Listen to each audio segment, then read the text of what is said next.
Are you really going to, Kelly asked. Oh. I don't know.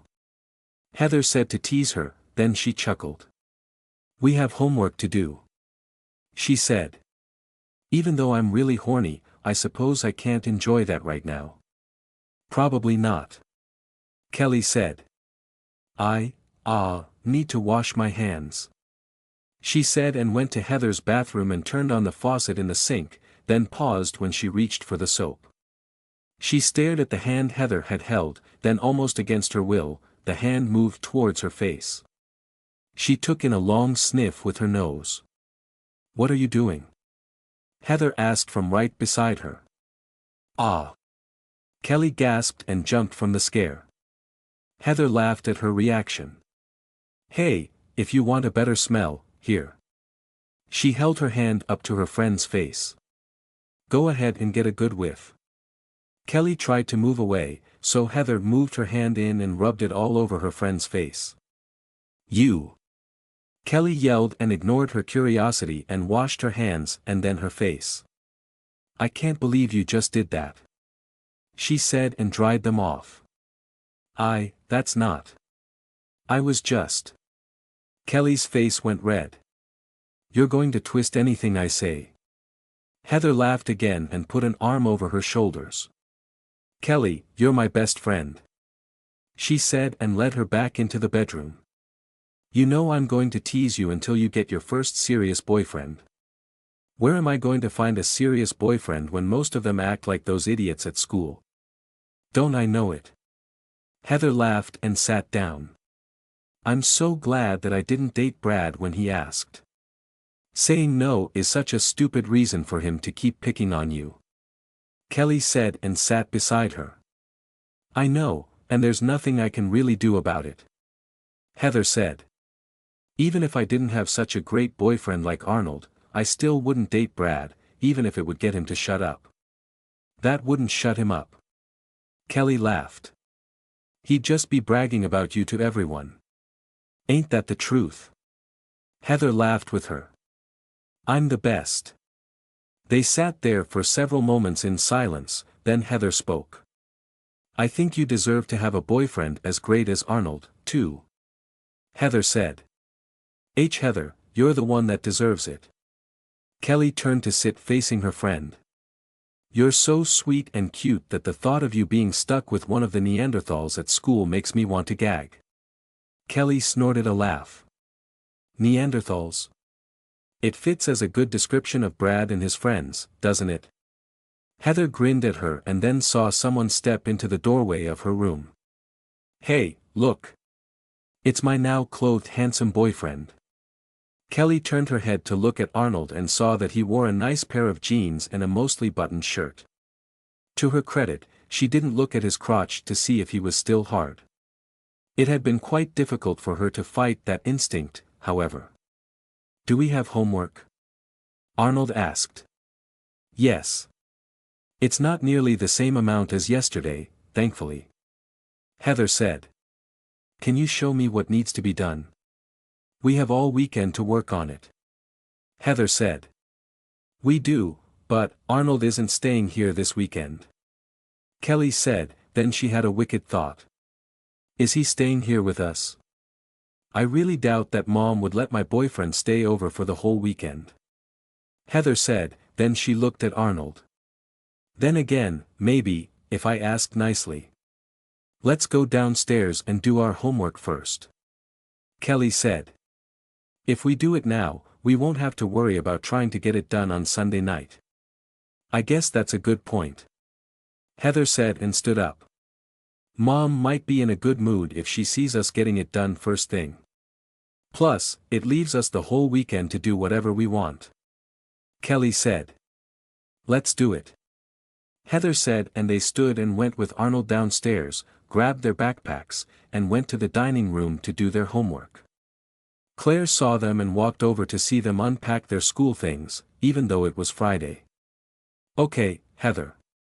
Who are you and where's my real daughter? Both Heather and Kelly laughed. Very funny, Mom. Heather said. We're doing it so we won't have to worry about doing it later. I detect Kelly's influence, Claire said and looked at Arnold. And perhaps you want to impress a certain young man that I am looking at right now. Thanks for being subtle about it, Mom. Claire let out a soft laugh. I'm glad you're being proactive, no matter the reason, sweetie. She said.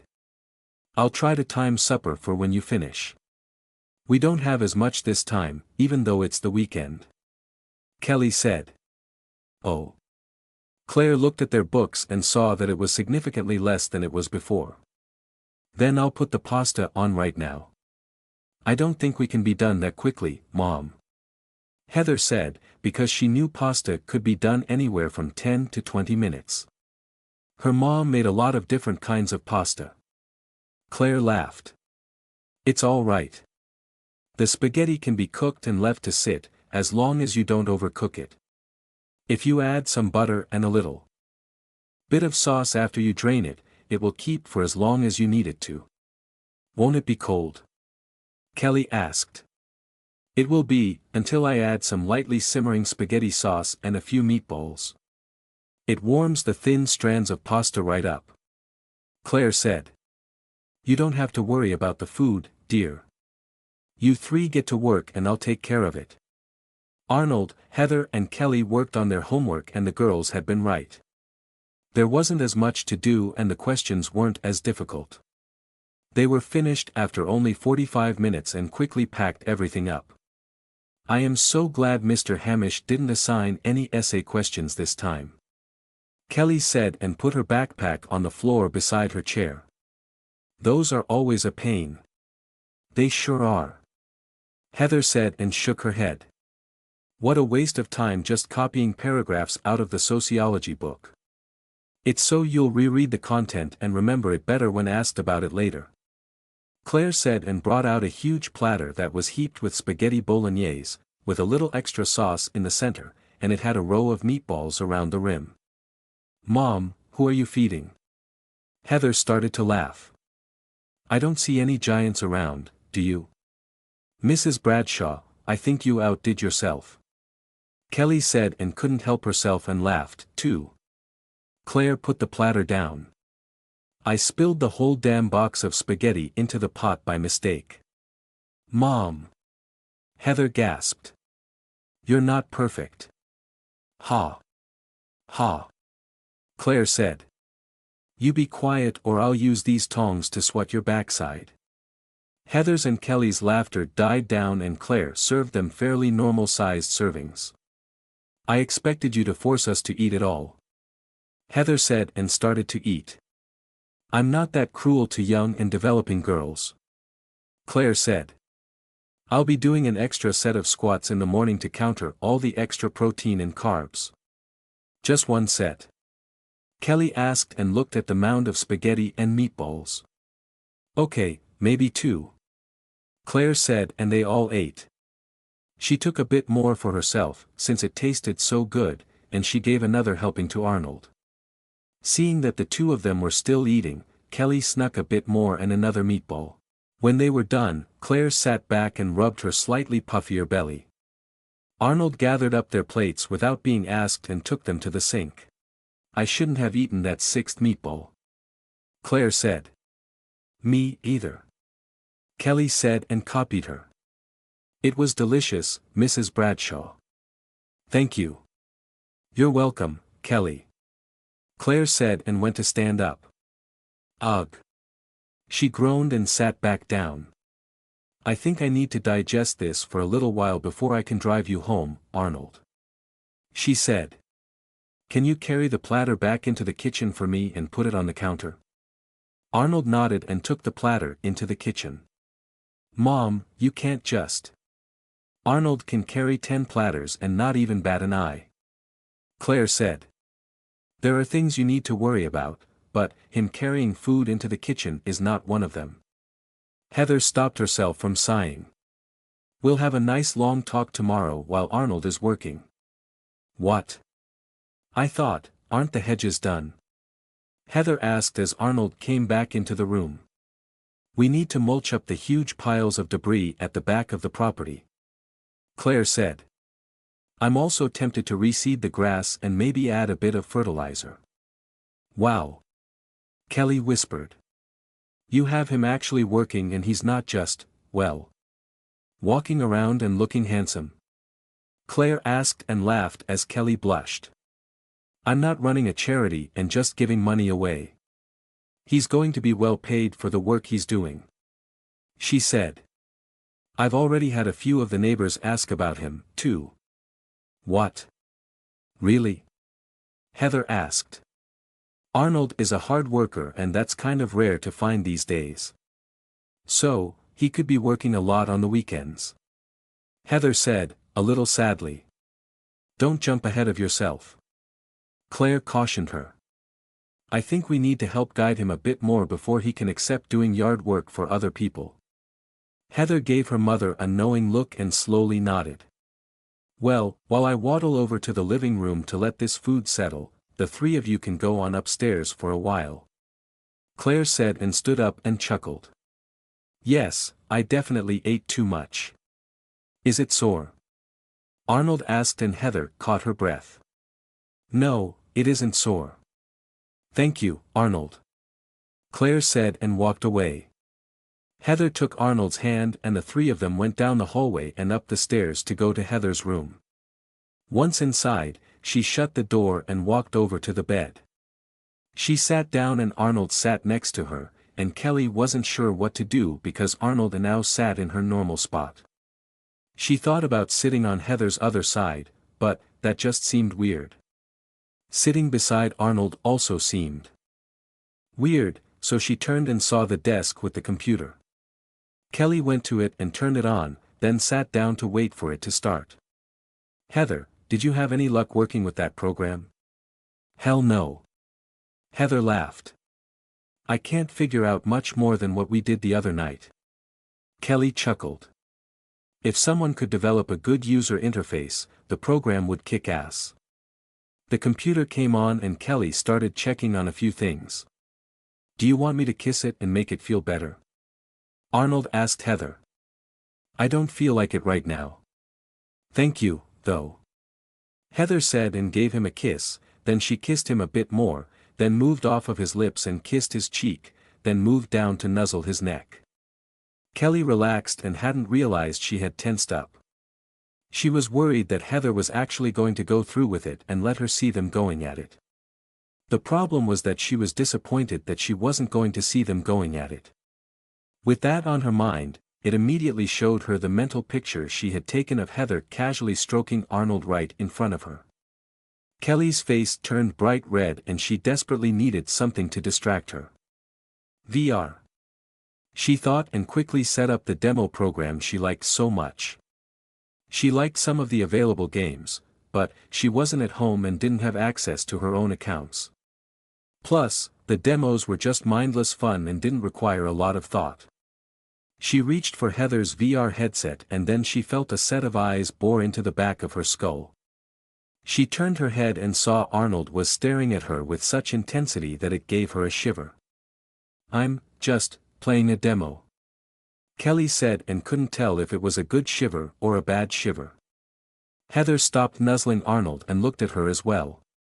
What one? Puzzle Panorama. Kelly said. Oh, that old thing. Heather said. You beat that 100 times already. Kelly shrugged. I like it. Can I watch? Arnold asked. Kelly looked at Heather and back at him. But, shouldn't you? It's fine. Heather said with a smile. Arnold's coming here tomorrow to work. Which means it should be easy for you to come up with an excuse to let him stay for the night. Kelly thought and nodded understanding. Okay, you can watch. Arnold stood up and walked over to her, eased the chair back slightly from the desk and moved her legs apart, then he sat down on the floor between her legs and stared at the screen. Kelly looked down at him in surprise and then looked at Heather. That's what I do when he's using the computer. Heather said and stood up. I'm going to be busy for a bit, so don't have too much fun without me. She walked over to the bathroom and shut the door. Kelly sat there for a moment to gather her thoughts, then she took a breath and let it out. Okay, the screen is going to show you the basic view while I get the full VR view. What's that mean? Arnold asked. You see it on a flat screen and I see it all around me. How does that work? Arnold asked. Our eyes face forward. Kelly smiled. I can turn my head in the game and can see all around inside the game. Are all the games like that? A lot of the commercial ones are, yes. Kelly said. The basic VR setup can handle a lot of things, but it's a little clunky because it relies on hand controls and your physical responses. You make it sound like there's a better VR setup. Arnold said. If you had lots of money, you could buy a full immersion setup. Kelly said and slipped on the VR headset and started the program. When you load a program with it, it's like you're really there. Do you have one? Arnold asked. I wish. Kelly said and went through the menu options and chose the puzzle she wanted. I'd love to do this game in full immersion. Arnold watched the screen as a planet he never saw before zoomed in, then he saw an odd-shaped continent, an island, and then a set of ruins. It was amazing. Just watching it like that set his mind alight with possibilities, and then two disembodied hands appeared and grabbed the screen and the ruins zoomed in closer. Wow! Arnold said. Do that again. Kelly did and the ruins zoomed past and showed an intricate floating puzzle made of stone bricks. What is that? Arnold asked. A puzzle I need to figure out. Kelly said and the disembodied hands grabbed the puzzle and spun it. I've done it a lot, and even so, I still enjoy coming back and doing it again. She pushed one of the blocks in and 3 popped out. How do you decide what to do? Arnold asked. You don't. Kelly said. Huh. It's a guessing game. Kelly said. I could have pushed any of the bricks and other bricks would have popped out. Depending on what you do, they react in a different way. How do you know you solved it? Arnold asked, confused. For this one, green is good and red is bad. Kelly said and pushed a brick back into the pile and 2 bricks popped out and showed red underneath. You keep pushing bricks until none pop out. I don't understand. Arnold said. How do you find a pattern in the randomness? Kelly chuckled. If you do puzzles all the time like I do, you'll discover the truth. She said. Randomness is a pattern all on its own. What did you say? Arnold said quite loudly and turned around to kneel between her legs and looked at her face.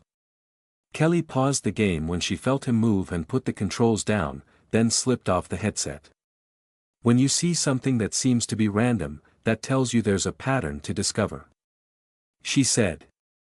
Randomness is only a trick that the mind plays on you until you can make sense of things. Arnold stared into her eyes for several moments as he thought about her words. Kelly, you're really smart. Kelly opened her mouth to say that she wasn't, then she realized he had complimented her. Arnold, the stoic and cold boy that people didn't talk to because he seemed so odd, actually gave her a compliment. She really didn't know how to respond to that. How's it going out here? Heather asked as she opened her bathroom door and came out wearing just a towel. Heather! Kelly exclaimed. Arnold is, you're only wearing a towel. Heather laughed and walked over to her dresser and grabbed a pair of underwear, tiny shorts, and a tiny t-shirt. He's seen me mostly naked already. He has he? Claire asked and opened Heather's bedroom door all the way. M.O.M. Heather exclaimed. Were you spying on me? I came up to get Arnold, actually. Claire said. Arnold, grab your things and wait for me by the front door. It's time I take you home. Okay. Arnold said and stood up. Heather stepped towards him. Can I at least say good dash? No. Claire cut her off. You and I need to have a talk later. She said. A nice long talk. Oh, shit. Heather thought, then all she could do was nod. Claire stepped out of the way to let Arnold pass, then gave her daughter a pointed stare and left. Arnold laid in bed that night and his mind raced and went over Kelly's words. Randomness has a pattern. A pattern of randomness. Randomness has its own pattern. Randomness is the pattern. Then his mind clicked into high gear. Randomness isn't random. Needless to say, Arnold didn't sleep a wink all night. Heather was on the edge of tears as she laid in her bed and felt terrible. She hadn't been verbally berated by her mother in a long time. Even though she was older now, it stung just as much this time as it did when she was a child, especially since she should have known better than to push her luck like she had. She had been too brazen, too sure of herself, and her mother had called her on it. Heather had apologized several times and her mother didn't really hear her, because her mother knew that the apology wasn't as sincere as it could have been. She was 18 and she was old enough to make decisions on her own. Her mother on the other hand, didn't see making the decision to walk around naked and to have oral sex in her house was the right one. Even Kelly had been dragged into the conversation for not telling her mother about what had been going on. Her friend had wilted under her mother's angry rant and had slunk off to the spare room when it was over, without even saying goodnight. Kelly laid in bed in the spare room and was worried about Heather. She had never seen Heather's mother that angry before and had to retreat to the spare room when told to go to bed. She couldn't hold her friend and comfort her after being yelled at, and that hurt her heart. She waited for some time, then she decided that she couldn't lay there any longer while her friend was in distress. Kelly slipped out of bed and carefully opened the spare room door. She didn't make a sound as she crept across the hallway and inched Heather's door open. She knew it would be silent as well, because Heather's mom had opened it earlier and it didn't make any noise then. She slid into the room and eased the door shut, then walked over to the bed. Her still awake friend stared at her with wide eyes, so Kelly lifted the blanket and crawled in beside her. She had barely gotten under the covers when Heather took her into a tight hug and let the tears flow. Claire laid in bed and slightly regretted coming down hard on her daughter for being so stupid. She knew that Arnold was a very impressionable boy and had even been warned about it. Claire had her own experiences with just how Arnold would act, and her mind went over her daughter's admission that she had been on her knees and had pleased him with her mouth until he came. How could she be so stupid? Claire asked herself in exasperation. Poor Arnold probably had no idea what the hell she was doing to him. She sighed and rolled over onto her side. Arnold is old enough to have had that talk with his mother, I'm sure. She thought. Still, I might have to talk with him myself and make sure that he hasn't been traumatized by what Heather did. What Claire didn't know was that Annie's special talk with Arnold had included a lot of erroneous details that she thought Arnold might encounter, now that he had a girlfriend. She wouldn't describe how things felt or what specifically was going to happen, since it was a little different for everyone when they experienced it. She also didn't want him to have any preconceptions that wouldn't or couldn't be met when it happened. Annie had pretty much given Arnold a general outline for what sex entailed, in no particular order, and she had been pretty sure that he was prepared enough to handle the situation properly. She had expected any sex acts would happen at relatively the same time however, and hadn't accounted for the acts to be spread out over several days. Heather's technique to slowly acclimate Arnold to her desires was not something Annie or Claire had been prepared for.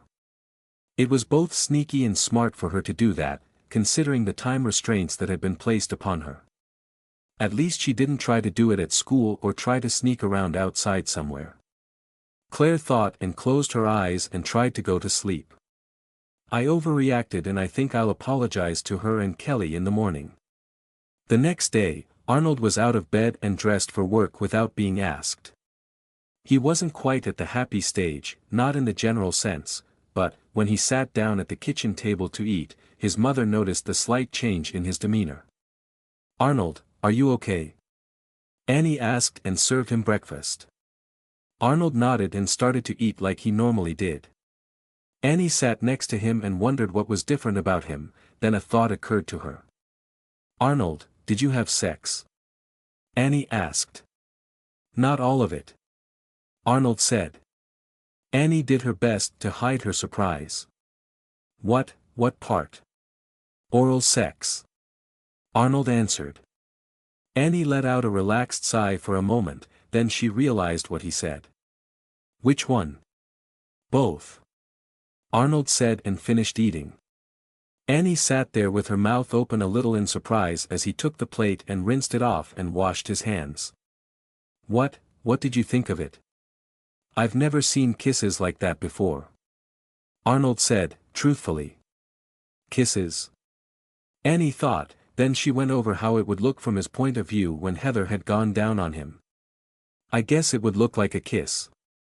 Are you going to do it again? What am I asking him that for? I don't want to know.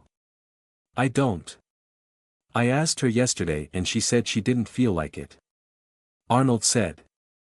Annie was immediately angered by this and stood up. He finally asks for something he wants from her and she has the gall to say no. She took a deep breath and let it out, so that her anger wouldn't color her words. I think I need to have a talk with Claire about her daughter. Arnold shrugged. Is my bag ready? Annie nodded and waved to the front door where she had put his bag. Arnold stepped close to her and gave her a hug. I love you, Mom. He said and gave her a quick kiss on the lips. I love you, too. Annie said. I'll see you tonight. Arnold let her go and walked over to the door and picked up his bag and waited for his drive. Claire hadn't slept much during the night and got up later than she had planned.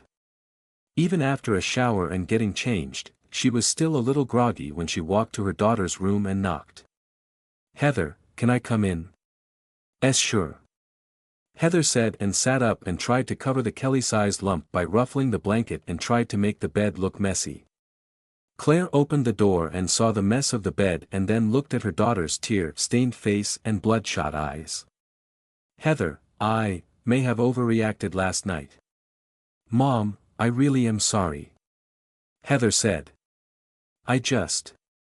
Arnold is so. I couldn't help it. Claire sighed. I know he's tempting, but you can't be doing things like that. She said. I know I told you to grab hold of him and don't let go. There was a muffled squeak from under the blanket. Mom, I know. Heather said and Claire looked at her with a question on her face. I realized it when I walked in on Arnold getting ready to have a shower yesterday. Excuse me. He stood there in the spare room, completely naked, and he was covered in sweat and, his muscles he looked delicious. Heather said, her face bright red.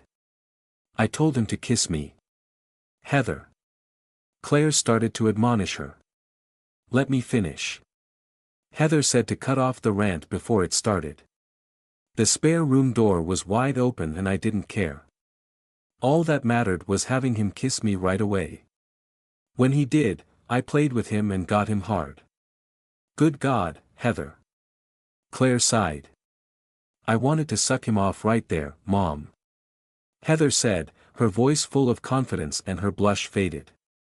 Do you know what I did then? Claire had a really good idea and didn't say it. I told him to go and get a shower. Heather said, to her surprise. He did. He didn't push me, or beg me to keep going, or call me a tease for not going further. She said. Mom, he's the best boyfriend I've ever had. I don't want to ruin it or cheapen it by sneaking around and only getting little thrills. Heather. Claire was surprised by her daughter's maturity that seemed to appear out of nowhere. I know I've done that in the past, and I'm sorry. Heather said. I'm done with wanting to sneak around, Mom. Arnold is my boyfriend and I want him to have sex with me. Right here. In my bed. Claire was about to comment when her daughter spoke again and stopped her. Tonight, Mom. Heather said. I want Arnold to stay over tonight. Claire was stunned. Heather. I know it's a lot to ask, Mom. I really do.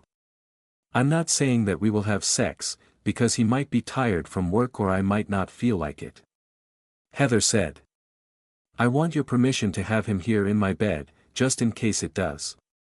Claire closed her eyes and dropped her head a little. I really was too hard on her last night. She thought. She would never think to ask me something like this before I ranted at her. She sighed and opened her eyes and saw the resolve on her daughter's face. Let me think about it. Heather nodded and Claire turned to leave. If you happen to see Kelly around, try not to gloat too much when you tell her what you asked me for. Claire said and shut the bedroom door as she left. After a few moments, the blanket was thrown off the bed. Oh. My. God. Kelly yelled. Heather. Heather wiped at her face and let out a laugh. I can't believe I just said that to my mom. You can't. Kelly exclaimed and flopped down onto the pillow, then she laughed. Wow. Heather laid back down and the two of them stared up at the ceiling. Yeah. They were silent as they heard the car drive away. Do you think she's going to say yes? Kelly asked in a whisper. She already did when she didn't say no. Heather thought and smiled. She's late. Annie said and looked at the clock. I wonder why. Arnold stood there and waited without saying anything. A car pulled up and didn't honk the horn. Both Annie and Arnold went to the front door to see who it was. Claire had parked in the driveway and walked towards the house, so Annie opened the front door to greet her. Good morning. They said at the same time. Annie, I'd like to speak to you about something. Claire, I'd like to speak to you about something. Both women had to smile at that, then Annie touched Arnold's shoulder. Arnold, go wait in the car. Claire and I need to talk for a minute. Okay. Arnold said and went to the car and climbed into the back seat. Come in. Annie said and stepped back to let Claire go inside. She shut the door and walked over to the living room and motioned for Claire to sit and sat down herself. They looked at each other for a moment, then both spoke. It's about Heather. Annie said. It's about my daughter. Claire said, and chuckled. It's your house, so you first. Annie nodded. Your daughter has made sexual advances towards my son. I know. Claire said. I found out late last night. That makes this easier. Annie said. Yesterday, Arnold expected to have oral sex with her and she said no. Claire sighed. I just found that out this morning. She said. I'm sorry that. Annie held a hand up to stop her. I had the talk with Arnold, so he knows what to expect with a girlfriend. She said. What I hadn't accounted for was Heather trying to sneak around and hide it. You planned for him to have sex with her? Claire asked, a little surprised. He's 18 and quite handsome, according to a certain 18-year-old girl. Annie said with a smile and Claire chuckled. I told you before that Arnold very rarely ever asks for something. Claire nodded. She knew to watch out for those things and to let Annie know. Arnold asked Heather for oral sex yesterday. Annie said and saw the surprise on Claire's face. Yes, it's a surprise, mainly because he only asks when he wants something. If he asked. Oh, God. Claire said. You're not upset that they have been doing it like I am, you're upset that she said no when he asked. Annie nodded. I've told you that almost nothing gets his attention, and for him to be excited about something besides his specimens. So, you're okay if he has sex? Claire said, still a little surprised. Actual sex, I mean. Annie let out a sigh, then chuckled. Intercourse is a part of his development. If it happens and he actually likes it, then maybe he will start to open up a little. What if he doesn't like it? Claire asked. Then neither of us have to worry too much about them going at it like rabbits. Claire stared at her for a second and then laughed. I was so worried about talking to you about this that I was shaking like a leaf. She held her hand up and it trembled slightly. Now I feel like I'm being schooled in keeping a calm composure. Annie smiled. He knows to use protection when with her, so you don't have to worry about that, either. Oh, thank God. Claire said, relief clearly on her face. I wasn't sure how I was going to explain prophylactics and their application to two teenagers that are eager to hurry up and have sex. I wish I had a camera to record it when I had the talk with Arnold. Annie laughed. Talk about awkward. She shook her head. When I was done, he was surprised, actually surprised, when he found out that we do it for fun and not just to have kids. Claire's mouth fell open in surprise. Yes. He looked just like that. Annie said and laughed. Claire closed her mouth and had to laugh, too. All right. I understand. She said. I'll have another talk with Heather and I'll make sure that when Arnold asks for something, she should do it right then or tell him she'll do it later and then do it. Annie let out a sigh. I know this is a huge bother for you, Claire. It's not that big of a bother, now that I understand the pieces in play. Claire said and then she smiled. Pieces in play? Annie asked. Now we need to talk about why I wanted to talk to you. Claire said. After I yelled and hollered at Heather for doing those things behind my back, and in my house no less, this morning she called me out on my rant. Annie looked at her with raised eyebrows. She said she doesn't want to sneak around anymore and wants my permission to have sex in the house. In her bed. With Arnold. Annie smiled.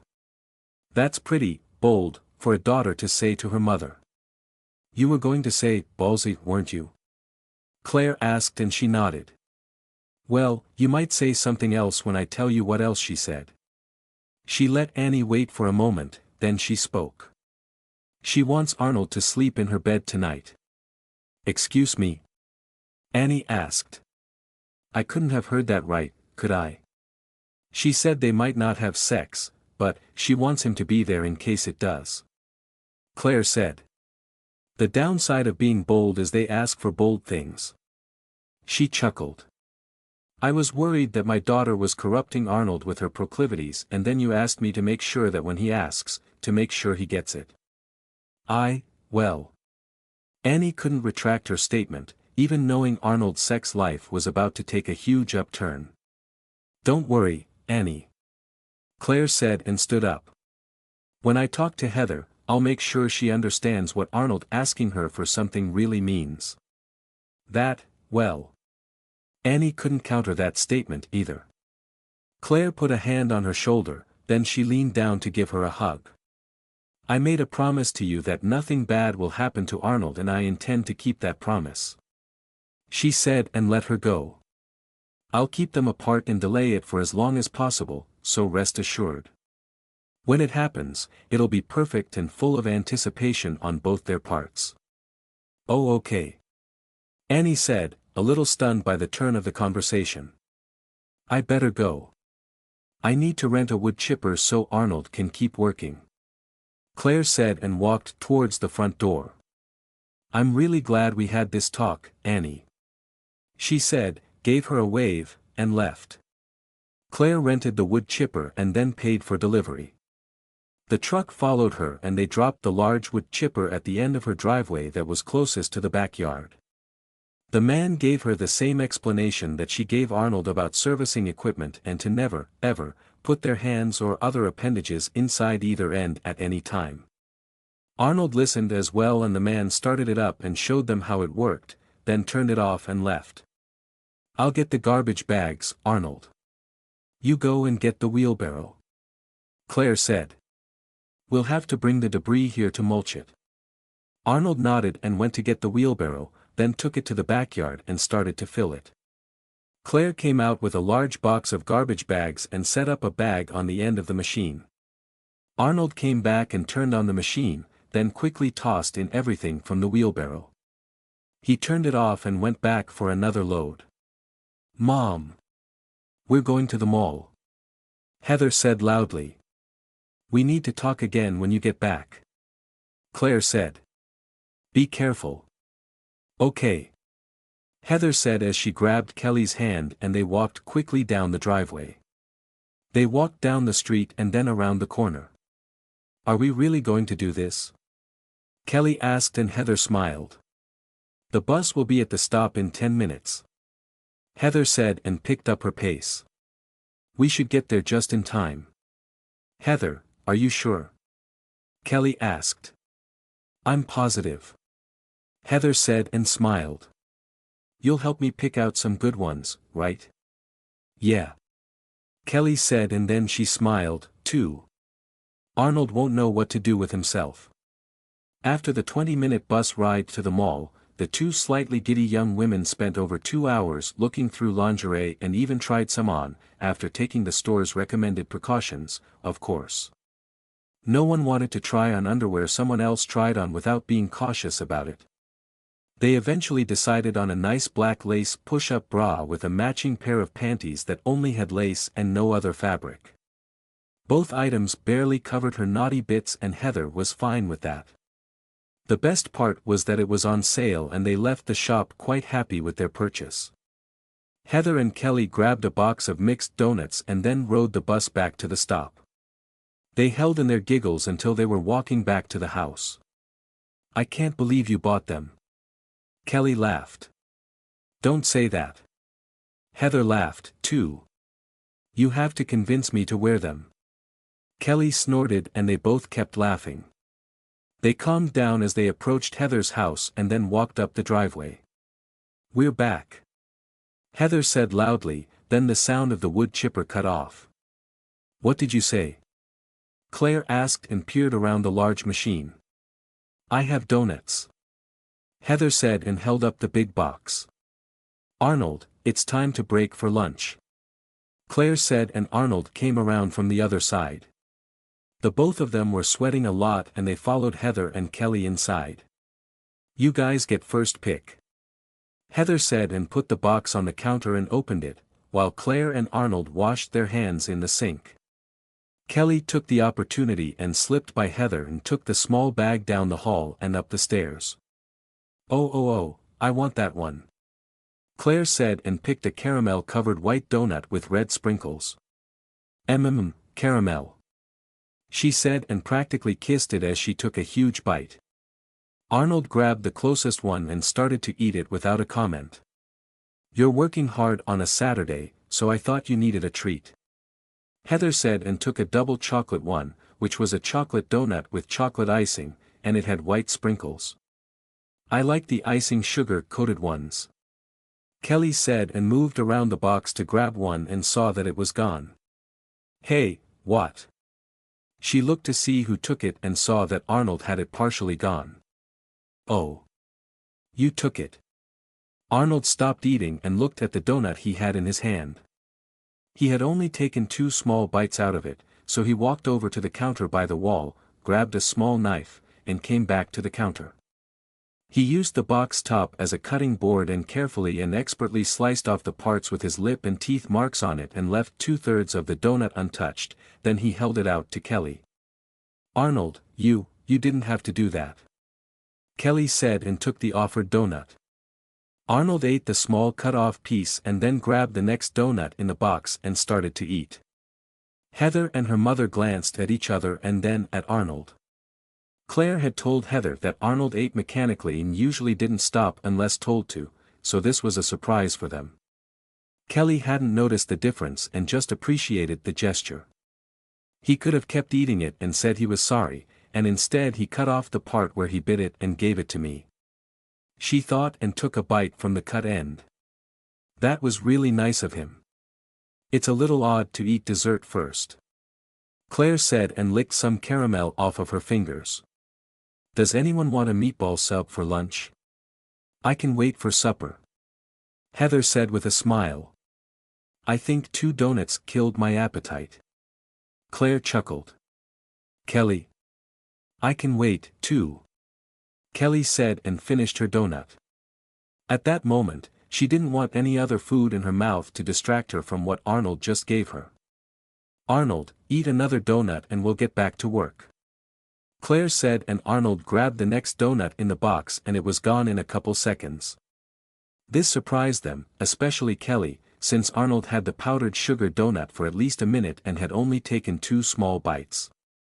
He washed his hands and put on his work gloves and was out the back door a few seconds later. "Kelly, why don't you go upstairs and wait for Heather? I need to have a quick talk with her," Claire said. "It's not another rant, so you don't need to worry." Kelly let out a sigh, nodded, and walked down the hallway and went up the stairs. "Heather, I had an interesting talk with Arnold's mother this morning."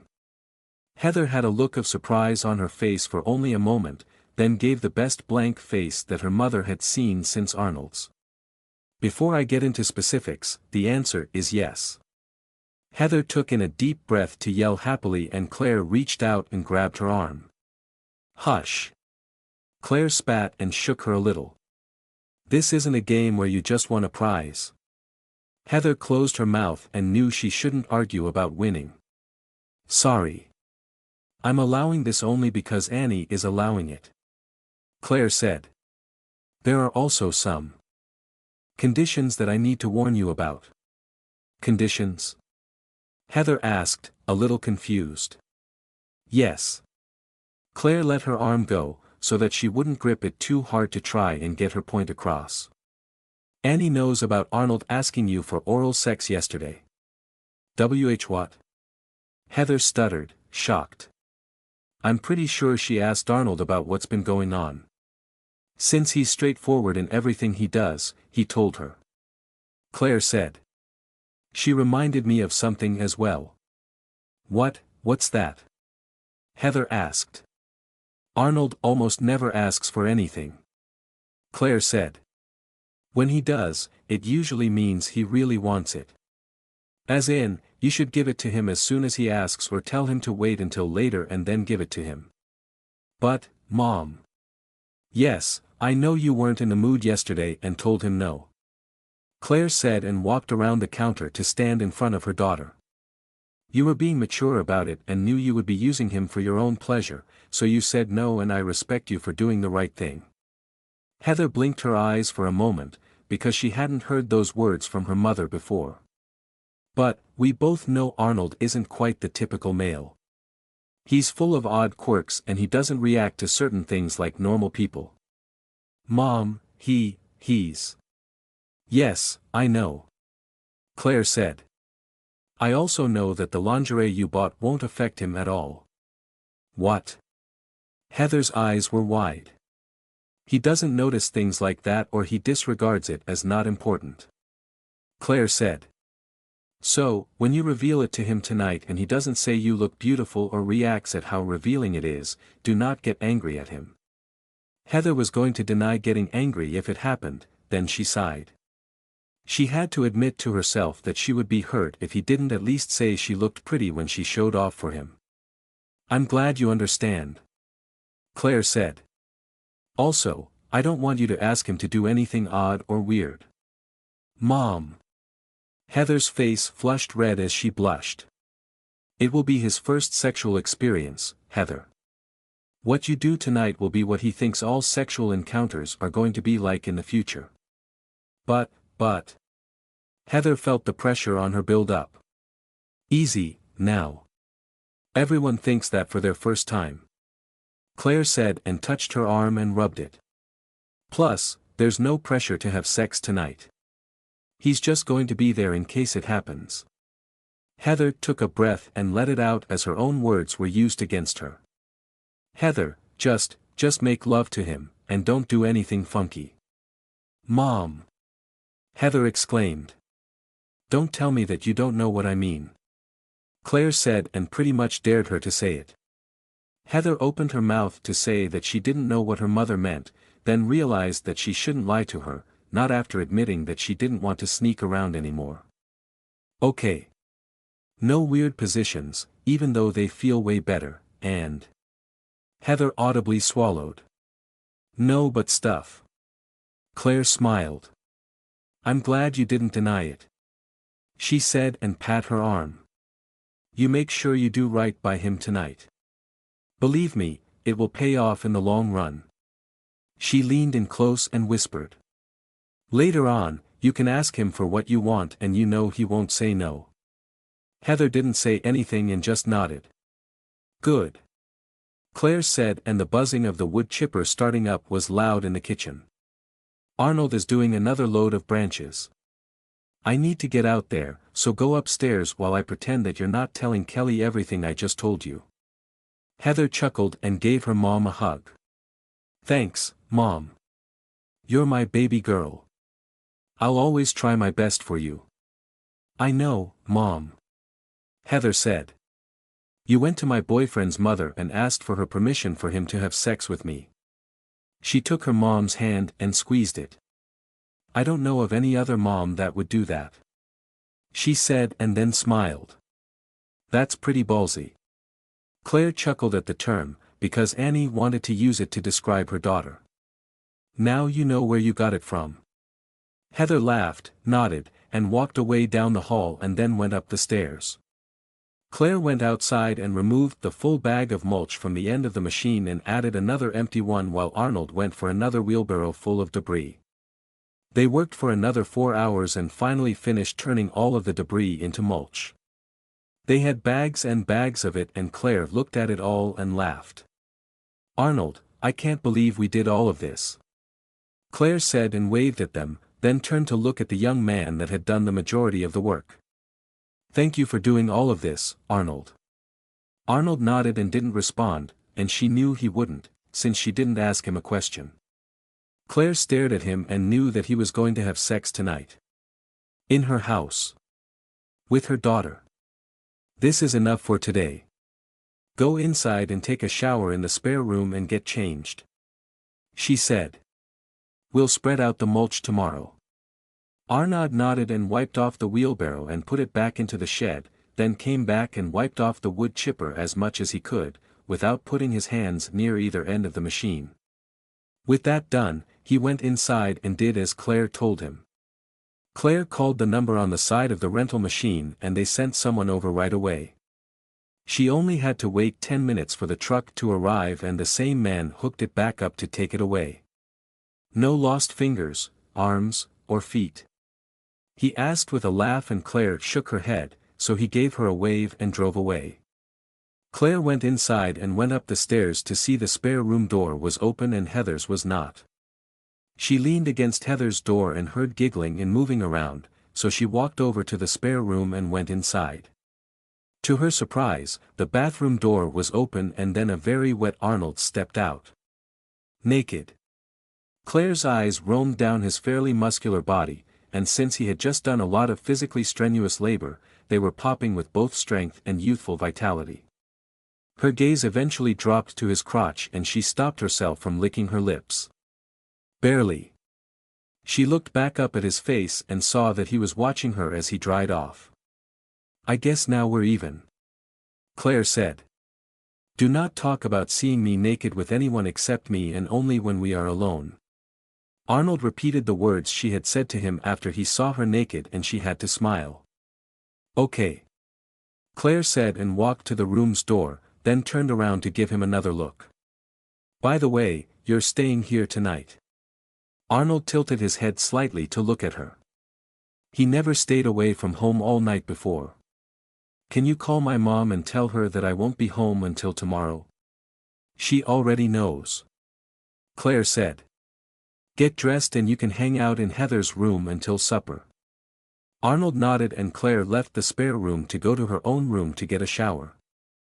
Oh, my God! Kelly exclaimed when Heather told her that not only did her mom agree to let Arnold stay, that his own mother had agreed, too. Heather, you are so lucky. Heather was pretty happy with the whole situation, even after her mother had told her what the deal was with Arnold. She had to agree that his first time had to be as normal as possible, so he would have a good base to expand from. After that, her mom was right. She could ask for what she wanted later. Kelly teased her a little about getting yet another guy's first time and Heather teased her back about not losing hers yet. They laughed, talked, and carried on for quite some time, then her bedroom door opened and the object of their discussion stood there. Arnold wore black basketball shorts that revealed a lot of his legs and a thin blue t-shirt that clung to him so much that it looked like his muscles were trying to escape. "Hi, handsome," Heather said and stood up to walk over to him. "I'd like a kiss, please." Arnold took her into a hug and kissed her. Kelly had to look away so that she wouldn't be reminded of him kissing her like that. After what seemed like a long time, she heard the smack of their lips parting and looked back to see Heather was looking at her. "I'm sorry, Kelly," Heather said. "No, it's okay." "Really?" Kelly said and waved her hands in surrender. "I just didn't want to intrude." Heather laughed and led Arnold over to the bed. "I had to kiss him for coming in here after the last time Mom kicked him out," she said and sat down on the bed and had Arnold sit on the floor between her legs with his back to the bed. "He's pretty brave," she said and stroked the sides of his head. "I came here to hang out until supper," Arnold said as he leaned his head back and looked up at her. "Yes, you are very brave." Heather smiled and leaned down to kiss him. Claire had prepared spaghetti and meat sauce for supper, using the spaghetti from the night before, lightly rinsed, and she added spicy tomato sauce and crushed up most of the meatballs to give it a nice texture. Heather and Kelly didn't know it was actually rehashed leftovers and enjoyed it as if it was all new food. Arnold ate it like he ate everything else and Claire wasn't surprised by that. "You've got a few hours before you have to turn in, so what do we all want to do?" "I want to relax," Heather said. "I don't care where." Kelly barked a laugh before she could stop herself. "Ah. I don't know." Claire held in her laugh and looked at Arnold. "What would you like to do, Arnold?" "I want to watch Kelly play VR for a while and then try it myself," Arnold said. "Then we'll do that," Heather said. "Go on ahead, Kelly, and get it started." "Okay," Kelly said and left the dining room. "Arnold, help me clean up," Claire said, and Arnold helped clear the table of dirty dishes and the remains of the spaghetti. He washed his hands and dried them, then Heather brought him upstairs and to her room. Kelly was already there and Arnold took a seat between her legs to watch the screen and Heather relaxed on the bed to watch them. Kelly loaded up the next puzzle and put on the VR headset. Arnold watched her working on the puzzles for half an hour, then he tapped her knee. Kelly put the controllers down and took of the headset. "What is it, Arnold? Can you explain the controls?" "Sure," Kelly said and gave him a crash course on how they worked. "Okay," Arnold said. "Can I try it?" "We have to switch places," Kelly said, and they both stood up. Then Arnold sat down on the chair and she helped him put on the headset and handed him the controllers. They don't work as well as normal controllers for games and aren't as responsive, so don't get frustrated if things move a little slower than normal. "Okay," Arnold said, then his head turned 100 degrees to the left and then 100 degrees to the right. "The view really is inside the game like you said." Kelly smiled. "Can you manage to load the next puzzle or do you want me to show you again?" "I can do it," Arnold said and loaded the next puzzle. "Now do the motion I showed you to pull it towards you." Arnold did, and the puzzle zoomed towards him and his mouth made that little "oh" of surprise, because it looked so much different being inside the zoom when it happened than it did on a flat screen. "You haven't seen this puzzle before, so take your time and..." Kelly stopped talking as Arnold spun it around 6 times to a random side and then grabbed it, pushed block after block as quickly as the inside would light, then the bricks formed a perfect square and dinged. "Holy crap!"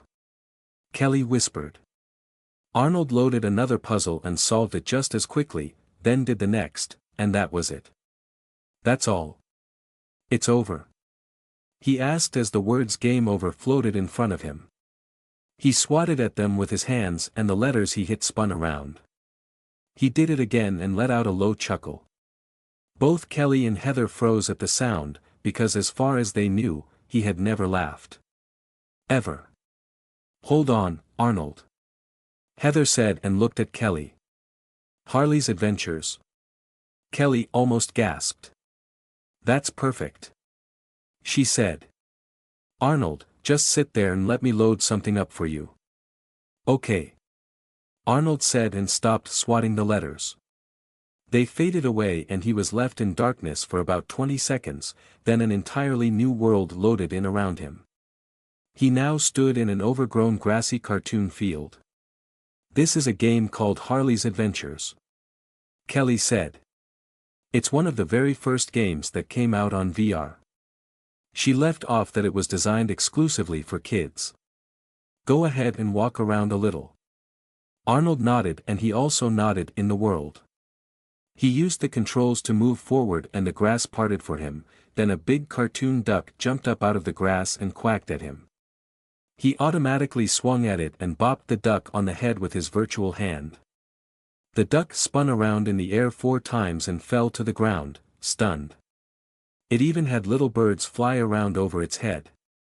Ha ha. Arnold let out a short laugh. Kelly and Heather were once again stunned, and Kelly recovered first. Pick it up, Kelly urged him. Arnold reached down and grabbed the duck and it quacked when he squeezed it. Point the duck backwards and squeeze it hard, Kelly said and tried to hold her laughter in. Arnold did so and the duck let out a really loud quack, then an egg, much larger than the hole it supposedly came out of, shot out across the field 20 feet. Arnold laughed again and Kelly and Heather couldn't hold their own laughter anymore. Keep going, Kelly said and Arnold walked forward. Another duck appeared and she didn't have to tell him to use the egg shot. The other duck was hit with the much larger egg and spun in the air 4 times and landed on the ground, stunned. Can I use 2 of them? Arnold asked. You can try, Heather said before Kelly said that he couldn't. Arnold tried to pick up the second duck and he automatically dropped the first one. No, I can't. It's okay, Kelly said. Most games only let you hold 1 weapon at a time to shoot. Some let you keep them in inventory, a space you store things, and you can switch between them. So, you can keep as many weapons as you want and can only use 1 at a time, Arnold said in understanding. Move towards the forests, Kelly said. You'll find the next one there. Okay, Arnold said and walked over to the trees. He saw movement off to the side and turned his head to look and saw a big squirrel. He squeezed the duck so fast that the eggs came out almost in a steady stream. The squirrel didn't have a chance and bounced off the tree, hit 2 branches on the way down, then went splat when it hit the ground with both the sounds and the visuals. What does it do? Arnold asked and picked it up and the duck didn't drop, it slid up in his display to show that he could switch to it when he wanted. It's almost the same. It shoots nuts out of its butt? Arnold asked with a laugh. Both Kelly and Heather burst out laughing. No, it froze them up, Kelly managed to say. Okay. Facing forward, Arnold said as he turned the squirrel around and gave it a squeeze. It squeaked like a squirrel did and a nut twice as big as its head popped out of the mouth and exploded on the nearby tree. Different things have different ammunition, Kelly said. Some targets need to be hit with eggs and others need to be blown up with nuts. Okay, Arnold said and started to walk through the forest. At any movement he saw, he squeezed the squirrel so fast that it let out a long and constant squeak as nut bombs covered everything in sight. Kelly and Heather laughed and laughed as Arnold made his way through the first level of the game and completely annihilated everything he came across. Arnold killed the giant pig that spat apples at him and the world faded to black as the words, Level 1 complete, floated in front of him. Without missing a beat, he shot the words with the squirrel and the words blew up when the nut bomb hit them.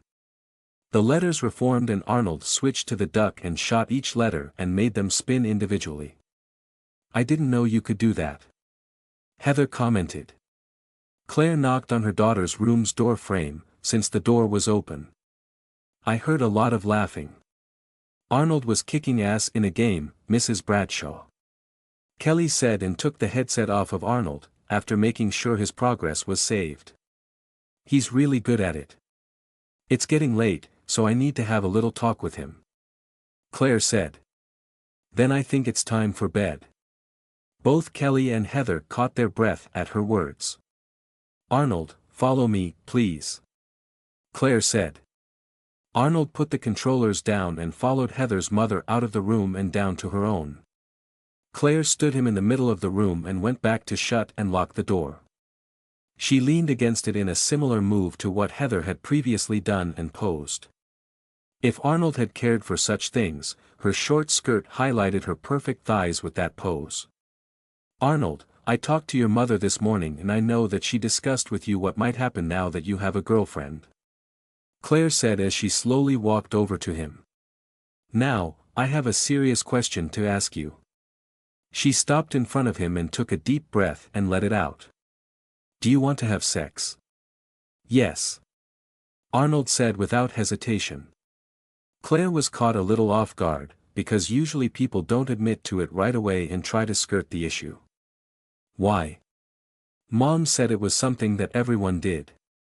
She said people might not talk about it, but they all do it. Arnold said. When I learned that it wasn't just for making children. Yes, we do it for fun. Claire said. Usually children aren't planned at all and happen only because of that fun. Arnold blinked his eyes for a moment. Mom didn't say that. She said that she wouldn't go into specifics with you, not because she can't, it's because she's your mother. Claire said. I am not your mother, so if you have any questions, you can ask me.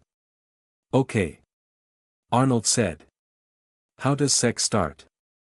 Claire raised her eyebrows. You want to know? Claire was at a loss for words for several moments.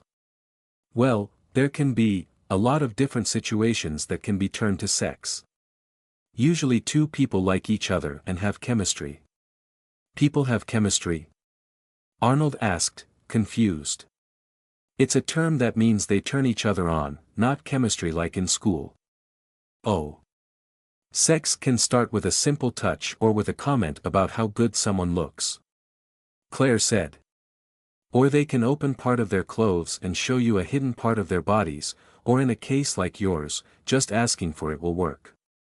Arnold thought back over everything that had happened over the last few days and compared it to what she just said.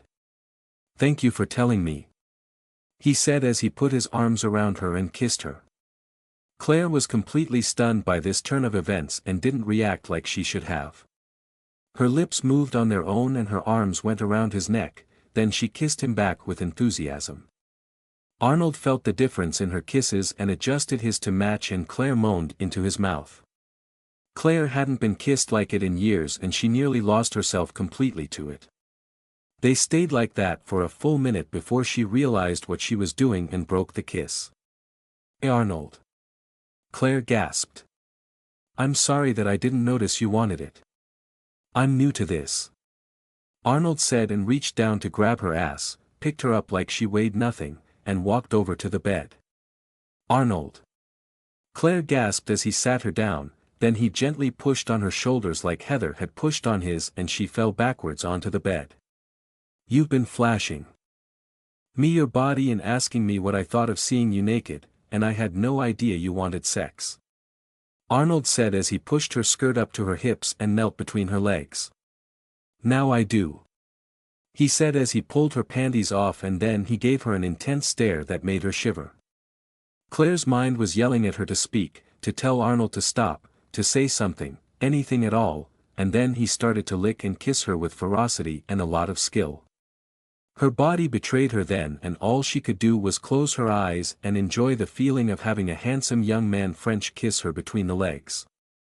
It had been a long time since she had anyone besides herself touch her there, so she came after only a minute, and it was a good one. Arnold, God. Claire breathed heavily and opened her eyes and stared at him.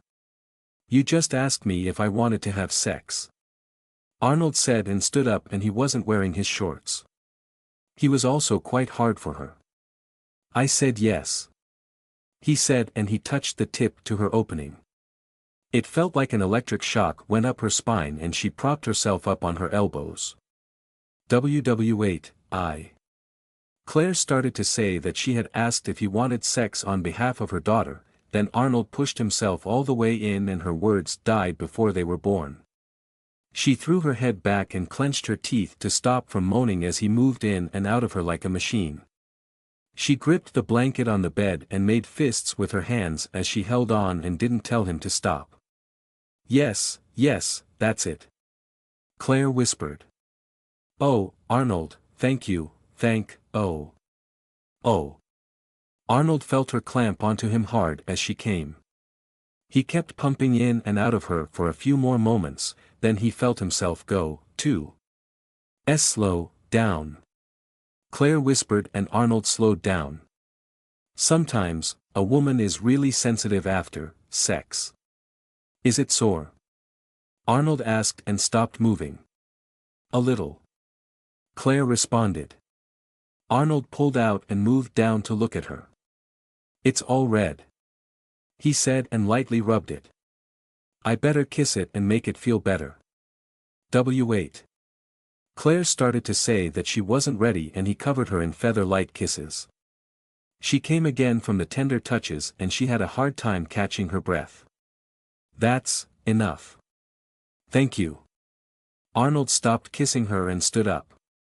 He was still hard and she looked at it. Arnold, you. Claire licked her lips.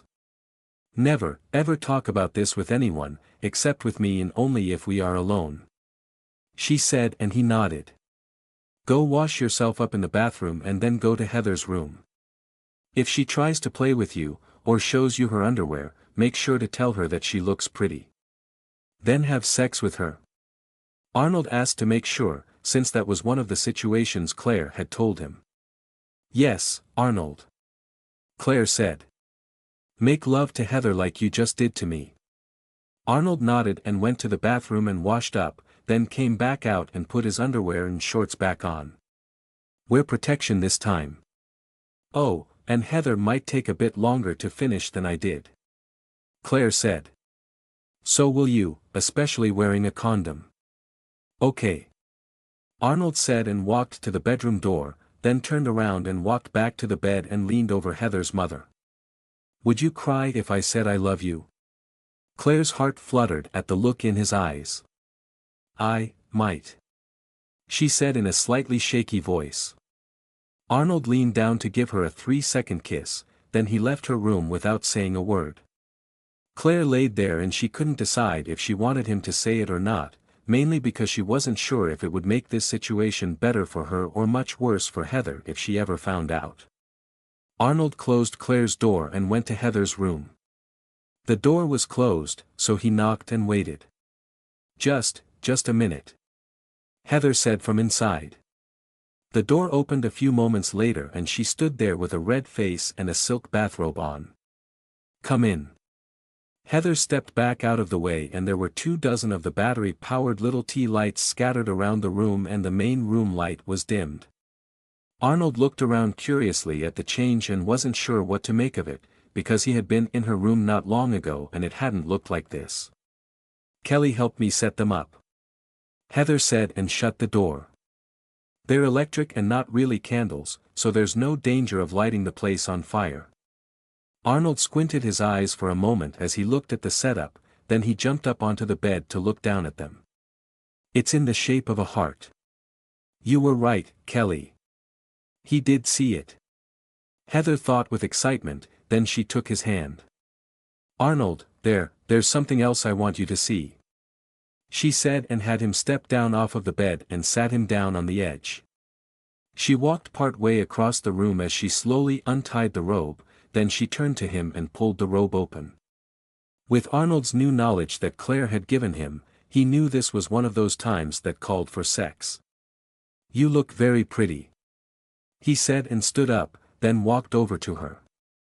Heather visibly trembled, because her mom had warned her that he might not notice. He called me pretty. She thought happily. Arnold put his arms around her and kissed her, and Heather melted into his embrace and kissed him back enthusiastically. His hands moved down and he gripped her ass tightly. Heather moaned into his mouth and he lifted her easily and carried her over to the bed. He sat her down on it and pushed on her shoulders to make her lay back, then he knelt between her legs and pulled her panties off. Heather closed her eyes as he made out with her lower mouth and she came after only a few seconds. He's getting really good at that, she thought, kind of haphazardly as he pleased her. When she came again, Arnold stopped and stood up. His shorts and underwear were already off and he dug into his pocket for a foil packet. It was what he bought at the store when making bus change. Heather glanced up and saw the look of surprise on Arnold's face and was glad that all of her practicing on a banana had paid off. She would never do something like that for anyone else. She sucked on him a bit more to make sure the condom was secured, then she popped open her bra and laid back on the bed. "Take off your t-shirt and make love to me, Arnold," Heather said. Arnold took off his t-shirt and climbed onto the bed and slipped himself inside of her. With the condom on, it went in much easier because it made him a little more streamlined, and he pretty much filled her right up in one motion. "I am such a bad friend," Kelly thought as she imagined that it was Arnold touching her. Claire had her trusty vibrator and she listened to the sounds as well. Unlike Kelly, she didn't have to imagine it at all and just replayed it in her mind as she moved the vibrator at the same rate that Arnold had pleased her. She had tried to deny her urge to feel good again so soon, and had been successful for the most part, until a particularly loud sound from Heather had reminded her of her own pleasure and she gave in to her desire and pleased herself. Claire's words of caution to Arnold proved to be right as well. Both Heather and Arnold took a lot longer to climax than they should have, because the condom's slightly desensitized barrier, that actually reduced friction, made more movements necessary to achieve the same results. Arnold kept moving inside of her until he finished as well, then he slowed down and came to a stop. "Is it sore?" he asked and she nodded, so he pulled out and went down on her to cover her with gentle kisses. Heather came again when he had barely started and then again a few minutes later. Oh, Arnold," she panted. "Thank you." Arnold stood up and he still had the condom on. "Okay," Arnold said and walked over to the bathroom, rolled the condom off and tossed it into the trash, then grabbed a cloth and lathered it up. He washed himself off and then washed his hands. "Me, too," Heather said and started to sit up. Arnold came out with the cloth, freshly lathered, and washed between her legs. Heather laid back on her elbows and watched in stunned silence as he did it, then he left for a moment and came back with the rinsed cloth and wiped off the lather as best as he could. He grabbed a small towel and dried her off, then he stood and dried himself off. "You are the best boyfriend ever," Heather said and stared at him with love in her eyes, then her eyes dropped to his still ready state. "I want to do it again. I only had one condom," Arnold said. Heather smiled and stood up, then went to her dresser. She opened the second drawer and rummaged through it for several moments, then took out a condom. "I've had this for a while," she said and checked the expiry date on it. "It's still good." Arnold watched as she walked over and knelt and she tore open the package. Heather tried to slide it on him and it went on very easily. She sighed when saw that it was a bit too loose to be of use. "Oh, damn," she said and looked at the size on the package. "It's the wrong size." Arnold reached down and tugged on the end of it and it slipped right off. When Heather felt him getting close, she used the towel like she had used her panties the last time and caught it all. She went to the sink and rinsed the towel out, then brought it back and knelt in front of him again as she cleaned off the soap and residue. "You are the best girlfriend ever," Arnold said when she was done. Heather was very pleased to hear that and stood up to kiss him. "We should put something on and go to bed," she said, then she smiled. "We get to sleep in the same bed all night." Arnold nodded and picked up his underwear and put them on. When he reached for his shorts, Heather stopped him. "Just the underwear is fine," Heather said, and put on a normal pair and not the fancy ones she had bought. She tucked the fancy panties and the black lace bra into a drawer and grabbed a plain t-shirt. She put it on and took Arnold's hand and looked at the bed. Let me change the sheets first," she said, and quickly rolled the blanket and damp sheet off the bed. She went to her closet and took out a new sheet and spread it out, then added a different blanket. Heather folded the blanket down and took his hand again as she climbed in and dragged Arnold in with her. She had him lay on his back and she snuggled in under his arm and rested her head on his shoulder. "This was a really great time," Heather said, and let out a long sigh. "Good night, Arnold." "Good night," Arnold said, then they both eventually fell asleep. The next morning, Heather woke up in the same position and instantly regretted it. Her neck was stiff from being turned like it was, and the arm she laid on all night was still asleep. "Ugh!" Heather grunted as she moved and tried to sit up. Her arm started to tingle as blood rushed through it and gave it the increased flow that it had been denied. She tried shaking it, and that made the feeling worse, because the movement increased the oxygen needed by the muscles, which increased the blood flow, which increased the tingling feeling. "Is it sore?" Arnold asked. "I slept on it and now it's tingling," Heather said with a sigh. "My neck is sore, too." Arnold gently lifted her arm and gave it light kisses all along her forearm and across her upper arm, then he tucked his head into the crook of her neck and kissed her there a few times as well. Heather liked the attention and let him kiss her as much as he wanted. When he stopped, she looked into his eyes. "Good morning." "Good morning," Arnold said, and gave her a 3-second kiss. Heather looked at the clock on her bedside table and nodded. "We need to get dressed and go downstairs for breakfast." Arnold nodded and got out of bed, then slipped on his shorts after giving them a flick to make them billow out, then he did the same to his t-shirt and put it on. Heather let out a low chuckle at how quickly he had dressed, and she hadn't even started. "Go on ahead. I'm going to be a few more minutes." "Okay," Arnold said, and left her room and went down the stairs. Heather waited for a moment, then she walked across the hallway in only her underwear and a small t-shirt and opened the spare room door. She saw the Kelly-shaped lump under the blanket and took 2 running steps and jumped. "Wake up!" Heather yelled as she landed beside the lump, and the lump hopped up about 6 inches. "Heather!" Kelly yelled back. Heather laughed and rolled away a little to let Kelly move the blanket. "Did you sleep at all?" she asked, and saw the huge bags under her friend's eyes. "No," Kelly said. "I wonder why." Heather laughed some more, and then she moved closer to her friend. "I'm sorry," she said. I was so into it, I heard," Kelly said, and her face flushed red. "It was wonderful," Heather said, and lay on her back. She gave an apologetic look to her friend. "We only did it once, though." "That was only once?" Kelly asked, surprised. Heather smiled.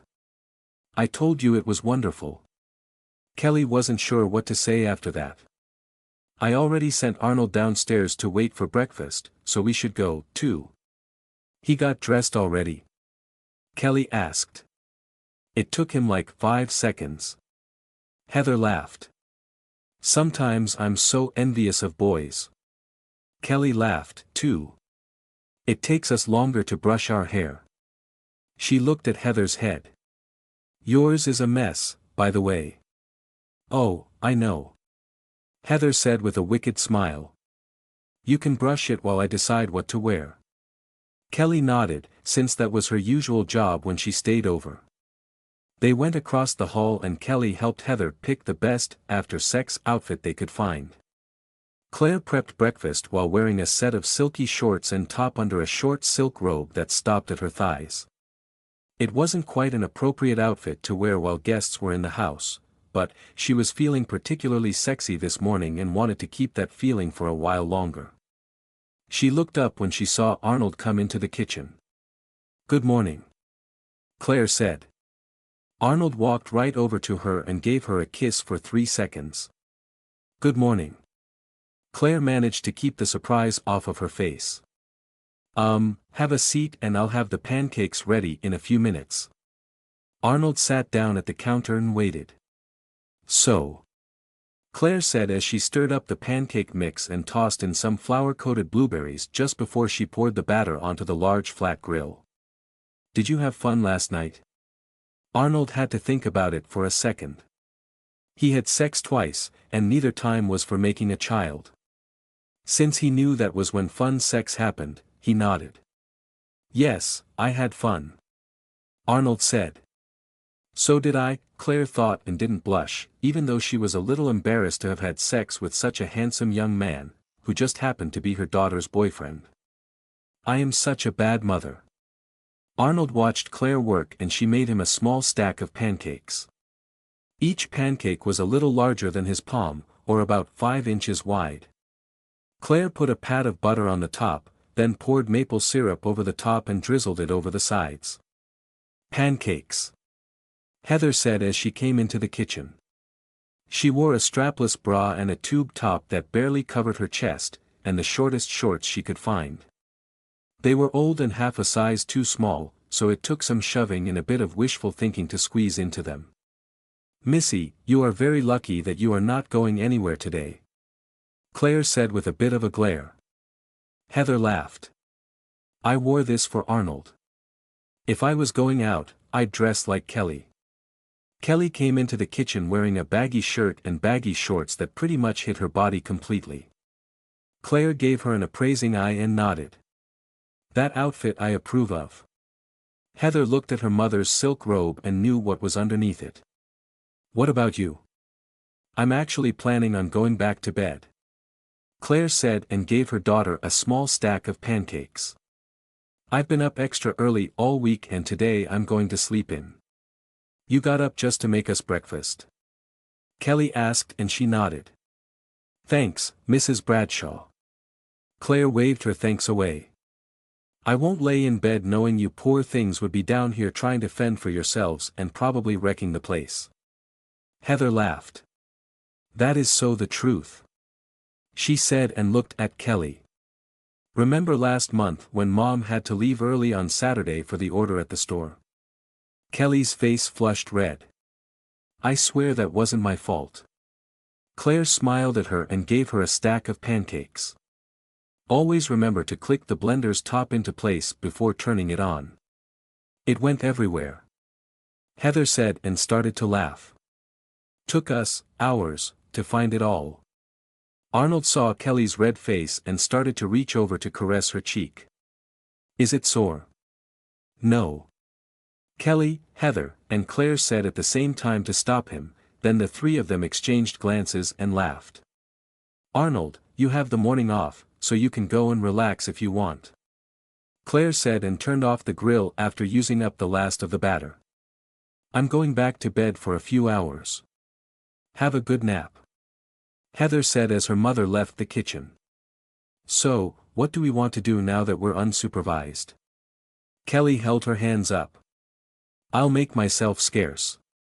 Heather chuckled and took her friend's hand. It's okay, Kelly. We won't be doing anything like that. Why not? Kelly asked and looked at Arnold and then back at her friend.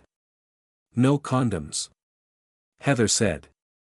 Kelly blinked her eyes for a moment. Oh, she said. Yeah, I guess that would mean you can't.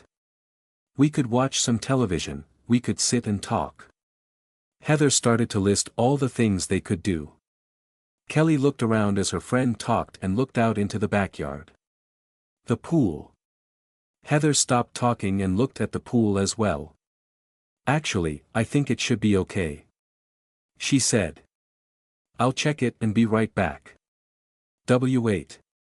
Kelly tried to tell her not to leave her alone with her boyfriend, then she sighed because Heather was already out the back door and started to use the small pool kit to check the water. Kelly used her fingers to comb her shoulder-length brown hair back over her ear and leaned forward to rest her elbow on the counter. She stared at the countertop for a moment, then her eyes moved on their own and looked right at Arnold, only to see that he was staring at her. Kelly wasn't sure why, then she looked down at herself. Her baggy shirt had popped one of the buttons open and her pink bra was clearly visible. Her face went bright red as she sat up straight and buttoned it again. I can't believe he was staring at my bra. Kelly thought, then her blush faded. Wait a minute. Heather said yesterday that he didn't notice those kinds of things. You look very pretty. Arnold said. Kelly froze still at his words. Neither her mind nor her body knew what to do at that moment. He never compliments. She shook her head slightly. He said I was pretty. Me. The pool's perfect. Heather said as she came in the back door. Come on, Kelly. It's bathing suit time. Kelly didn't say anything and quickly followed her friend out of the kitchen and up the stairs. Heather and Kelly came back downstairs after 20 minutes and wore matching bathing suits. This is embarrassing. Kelly whispered. Why did you buy 2 suits? We look like twins. Heather said and put an arm around Kelly's shoulders. Plus, you need to shake that cuteness and move into prettiness. Kelly remembered that Arnold had just called her that and she blushed. Ah. Still cute. Heather said and gave her shoulder a squeeze, then looked at Arnold. I hope you're okay with wearing a pair of girls' shorts in the pool. She said and handed him the biggest pair she had. You can't wear normal clothes in the pool, so you need to change. Okay. Arnold said as he stood up and pulled off his t-shirt. When he reached for his shorts and unbuttoned them, Kelly lost her nerve. We'll be outside. Kelly said and grabbed Heather's hand and dragged her out the back door. Hey, he was changing for us. Heather said with a laugh. I know. Kelly said and her face burned. She was pretty sure she couldn't look at Arnold naked again. You need to get over your shyness, Kelly. Heather said with a grin. Until then, give me a hand with the pool toys. Can't we just swim? Kelly asked and followed Heather to the side of the pool and the waist-high cabinet there. I'm pretty sure this is Arnold's first time in a pool, so we have to put on a show for him. Kelly rolled her eyes. Okay, but no noodles. Those things hurt when you whack me with them. Heather laughed and handed her a blow-up animal and the hand pump, then grabbed 2 of the large inner tubes and another hand pump. They were nearly done when Arnold came out of the house wearing the girls' shorts. Oh, God. Kelly whispered and turned her head away, her face bright red again. What? Heather turned to look and had to cover her mouth to stop her laugh. She had thought the shorts would have been sufficient for Arnold to wear, and they would have been, had he kept on his underwear.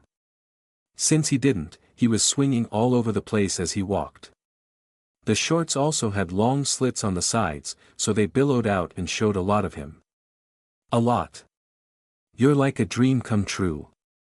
Heather said and handed him an inflated inner tube. Toss that into the pool. Arnold flipped it up and over the short fence and it plopped into the pool. Heather could have done that herself, but she had asked him to toss it and not carry it, so she didn't complain. It was her own fault. This one's done. Kelly said and handed the inflatable shark to Arnold, who looked at it and turned it around. It's a shark. She said and he looked at her. It's missing the supplementary fins needed for propulsion. Arnold said. It's not a real shark. Heather said with a laugh and finished the other inner tube. It's a pool toy. Arnold tossed it over the short fence and then tossed the inner tube Heather passed to him. Just the big rubber ducky left. Heather said and unfolded the large yellow thing. Both she and Kelly had to use the hand pumps to inflate the thing, because it was huge. Arnold, you need to carry this one to the pool. Don't toss it. Arnold waited for them to finish and close the air holes, then he picked it up carefully and walked around the fence and laid the large rubber ducky in the water. What followed was one of the oddest experiences Arnold had ever had. Heather and Kelly really did make a huge show out of playing in the pool. They rode the shark and chased each other around with it, floated in the inner tubes for 10 minutes and didn't do anything else, then Heather rode the rubber duck and sang a song about it. Arnold actually lost track of time as he watched the spectacle, and that hadn't happened to him before either. The back door of the house opened and Claire stepped out wearing a pair of shorts, a snug t-shirt, and her work gloves. "What's going on out, oh?" Claire said when she saw the two girls were playing around in the pool and Arnold was watching them. "You know what? I think that's a good idea," she said and turned around and went back into the house. Heather and Kelly hadn't really noticed her and kept playing. Claire came back out a few minutes later and she wore a very slimming one-piece red swimsuit that had high-cut hips and the plunging neckline showed off quite a bit of cleavage. She walked over to one of the patio lounge chairs beside the pool, put on a straw hat and sunglasses, then laid down to relax in the sun. "Arnold, be a dear and get me the sunblock cream, would you?" Claire said. "It's in the downstairs bathroom in the hallway." Arnold nodded and left to go get it. He was back a minute later with the bottle and walked over to her. "Thanks, sweetie," Claire said and put some on her hands and rubbed her thighs and calves, then her forearms and upper arms. She did a quick application to her face and handed him back the bottle. "Can you do my back, please?" she asked and rolled over. Arnold saw that most of the suit didn't have a back to it, so he put some lotion on his hands like she did, then rubbed it into her skin. He covered her back and saw that she had missed the backs of her thighs, so he added a bit more lotion and rubbed it into her thighs, too. Claire let out a little moan as his strong hands massaged her thighs, even though she hadn't asked him to, and now she was completely relaxed.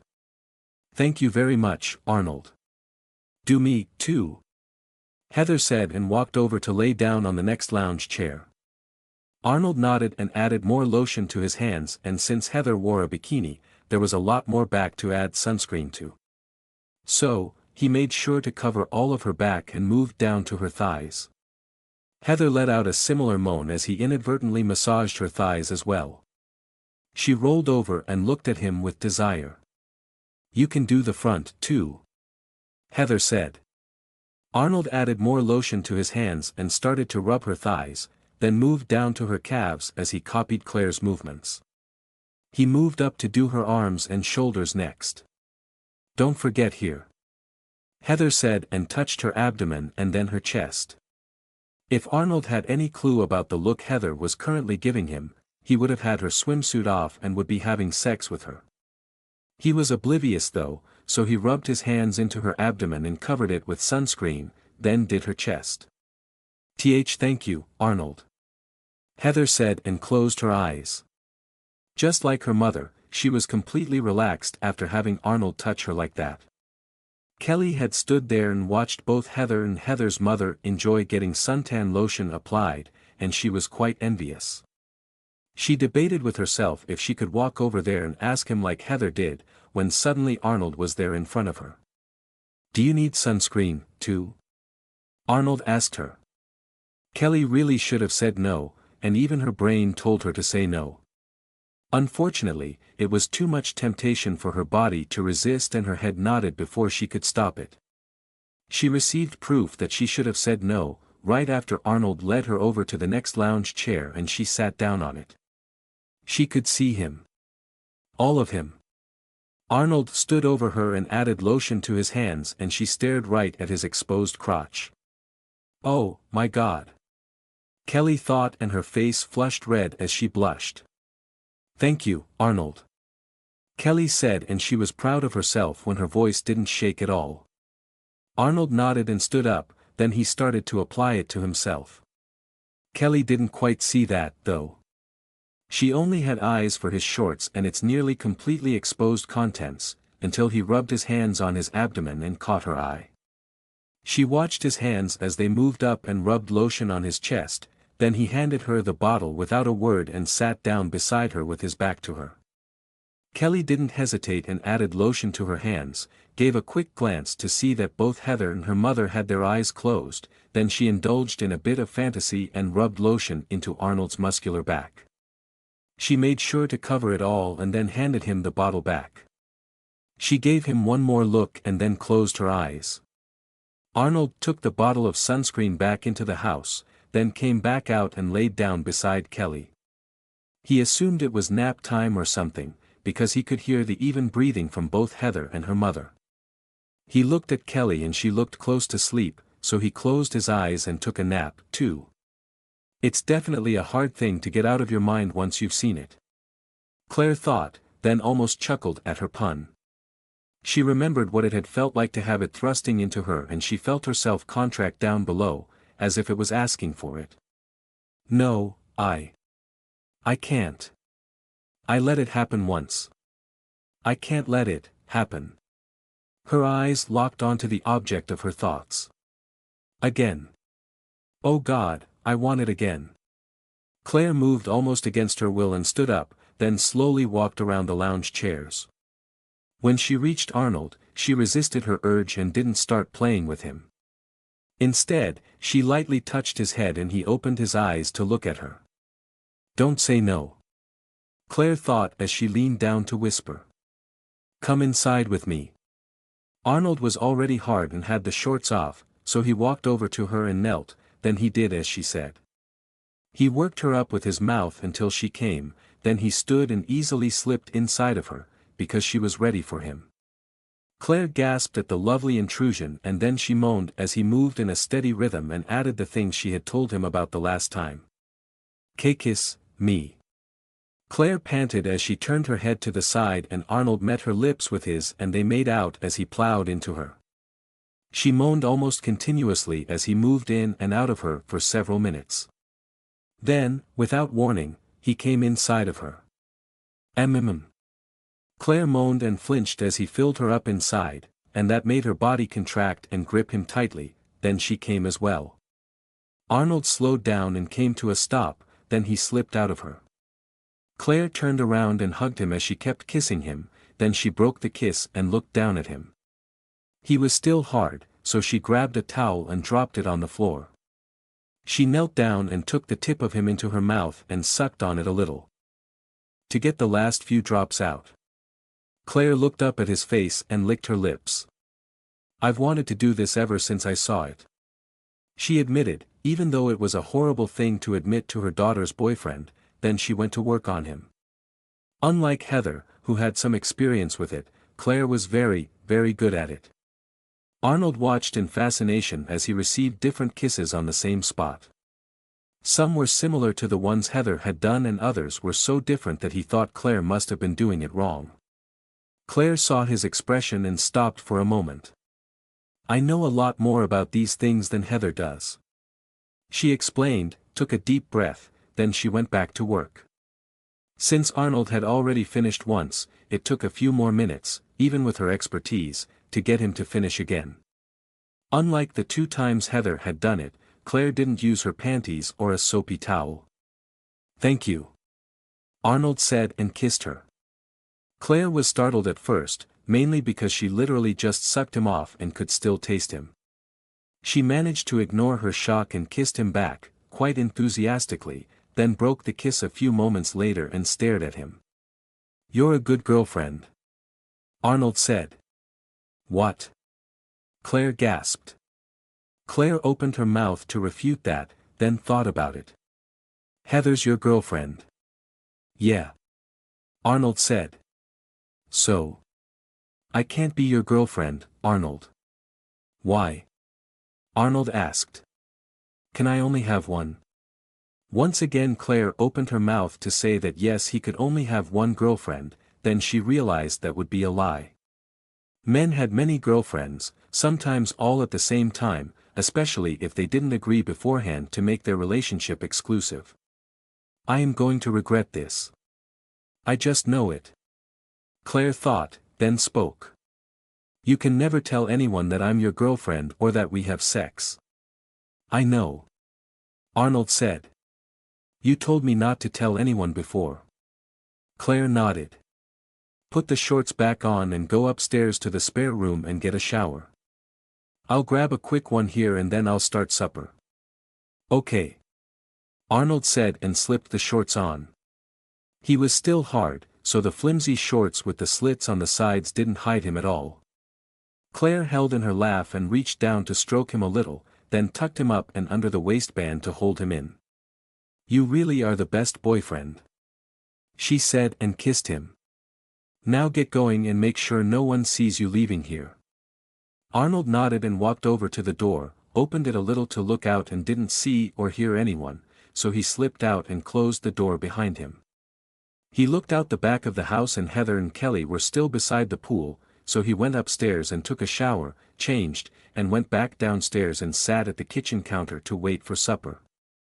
Claire had changed into a pair of jeans and a thin sweater, which was quite the contrast to her revealing bathing suit earlier. She came into the kitchen and gave Arnold a quick kiss and then made supper. When it was ready, she told Arnold to go and wake up the girls. He did and brought them inside and she could clearly see that they were groggy from a half-completed sleep. "You two can split a small steak and a single potato, then get to bed," Claire said. "But..." Heather stopped and yawned. "What about Arnold?" "I'll be driving him home after supper," Claire said and Heather nodded. The four of them ate their meal and Heather and Kelly groaned a little as they stood, then they walked like zombies down the hallway and slowly climbed up the stairs. Claire chuckled at the sight. "The poor things worked themselves hard trying to impress you today." "They did?" Arnold asked as he gathered up the plates and rinsed them in the sink. "They don't play around like that in the pool all the time," Claire said. Arnold thought about that. "What do they normally do?" "Swim. In circles or straight lines. A bit of diving on the deep end. Normal things." Arnold washed and dried his hands and walked towards the hallway. "Where are you going?" "To thank them," Arnold said. "Grab your things and come right back down," Claire said. "Okay," Arnold said and went up the stairs. Arnold went to Heather's room first and saw the door was open and she was sprawled out on the bed. She hadn't changed out of her swimsuit and her hair was a tangled mess, and she would be angry at herself for that later. He leaned over the bed and she opened her eyes. "Thank you," Arnold said and kissed her for 3 seconds. Heather moaned. "You're welcome, handsome. See you tomorrow." Arnold nodded and left her room and shut the door. He went into the spare room and saw that Kelly was in a similar state. He walked over to the bed and leaned over her. Kelly opened her eyes a little and saw him. "Arnold, what?" "Thank you," Arnold said and kissed her. Kelly moaned, then realized what she was doing and broke the kiss. "Arnold. Goodbye," Arnold said and gave her another kiss, a 3-second one, then he picked up his backpack and his bag. Kelly stared at him as he walked into the hallway and shut the door, then he went down the stairs to see Claire waited by the front door. "That was fast," Claire said with a smile. "I thought Heather might want to have sex again before you had to leave. I only had one condom yesterday and the one she had was too big and we couldn't use it," Arnold said. Claire blinked her eyes for a moment, then she sighed. "I really should have another talk with her about her antics, but I guess a lot of them are over now," she said, and they went outside and over to the car. "You know, you are the only boy I've allowed to be alone in her room with her. That was why I was so angry when she abused that privilege."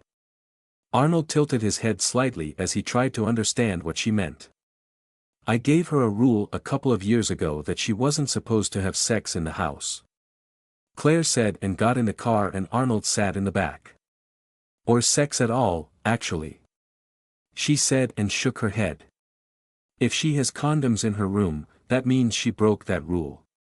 Heather had boyfriends before," Arnold said, because when he and his mom had been invited over a few days ago, he had heard Claire and his mom talk about it on the drive to pick up Heather at school. "She's had a few," Claire said without actually saying how many. She drove out of the driveway and onto the street. "Why did you let her have sex this time?" Arnold asked. "Because of you."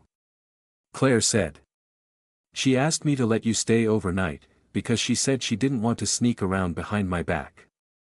She chuckled. I knew she was going to have sex with you anyway, so I thought that letting you have a nice comfortable bed to do it in would be best for your first time. Arnold had to think about that, then nodded. Having sex in a bed was a lot easier. He thought, then he thought of something else. Where else can people have sex? Claire let out a soft laugh. Almost anywhere they can get a little privacy. She said. Indoors or outdoors, there's not that many places that people haven't gone to have sex. Arnold looked around and then he realized something. Like in a car. Yes, lots of people have had sex in a car. Claire said. I want to try it. Arnold said. Claire caught her breath. Oh, damn. She thought, then she realized that she needed to take the advice she had given her daughter about not saying no when Arnold asked for something. Sure. Just, let me find a good place to park. It took her 10 minutes to find a nice secluded parking garage. Since it was a Sunday, it was practically deserted and she parked in the farthest corner and out of sight of every exit. I can't believe I'm doing this. Claire thought to herself and stepped out of the driver's side door and climbed into the back. Of course, once she was there and knew she was going to have sex, with a handsome young man that wanted to have sex with her, it really got her motor running. She lifted her sweater to reveal a very stylish bra and Arnold reached out to caress it. You look very pretty. Arnold said. Oh. Claire gasped and gripped the seat below her with both hands to hold on. With her legs held together by her jeans, she was compressed pretty tightly down there and she felt even the slightest change much sharper than she had earlier that day, when Arnold had taken her from behind in the bathroom. Why is it harder to do this time? Arnold asked and pushed in a bit more. Oh, God. Claire panted. It's because, my legs are, together. She said. Makes me, very, tight. She breathed. Arnold, more. Give me more. Arnold pushed in more and she moaned in pleasure. Every inch he pushed in sent a thrill through her and she came before he was all the way in. Not even one full stroke, and I came. Claire thought in astonishment, then Arnold moved again and had himself all the way in. He pulled back and Claire let out the breath she hadn't realized she was holding, then he moved and worked himself all the way back in again. Oh, God. Claire thought as she came again. I want you to kiss me. Your legs are in the way.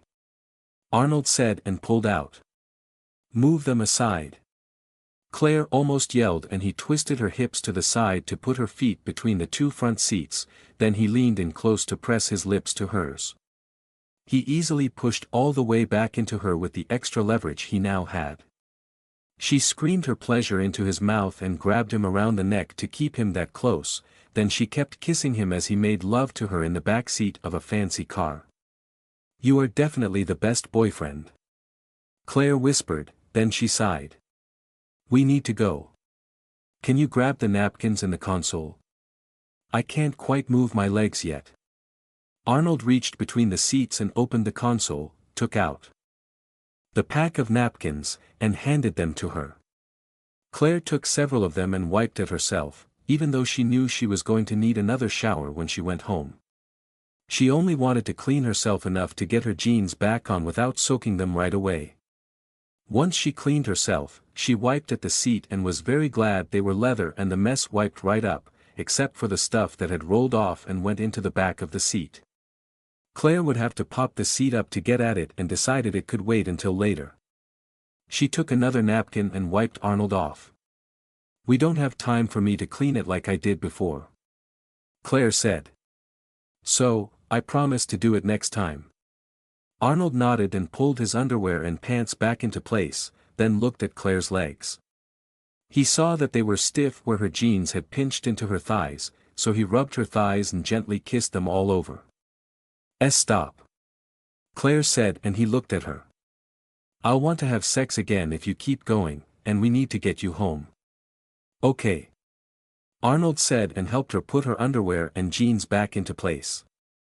Claire cupped the sides of his face and looked into his eyes, then kissed him for 3 seconds. That's our goodbye kiss, so don't do it in front of your mother. Arnold nodded and Claire stepped out of the car's back seat, stretched her legs, then sat in the front.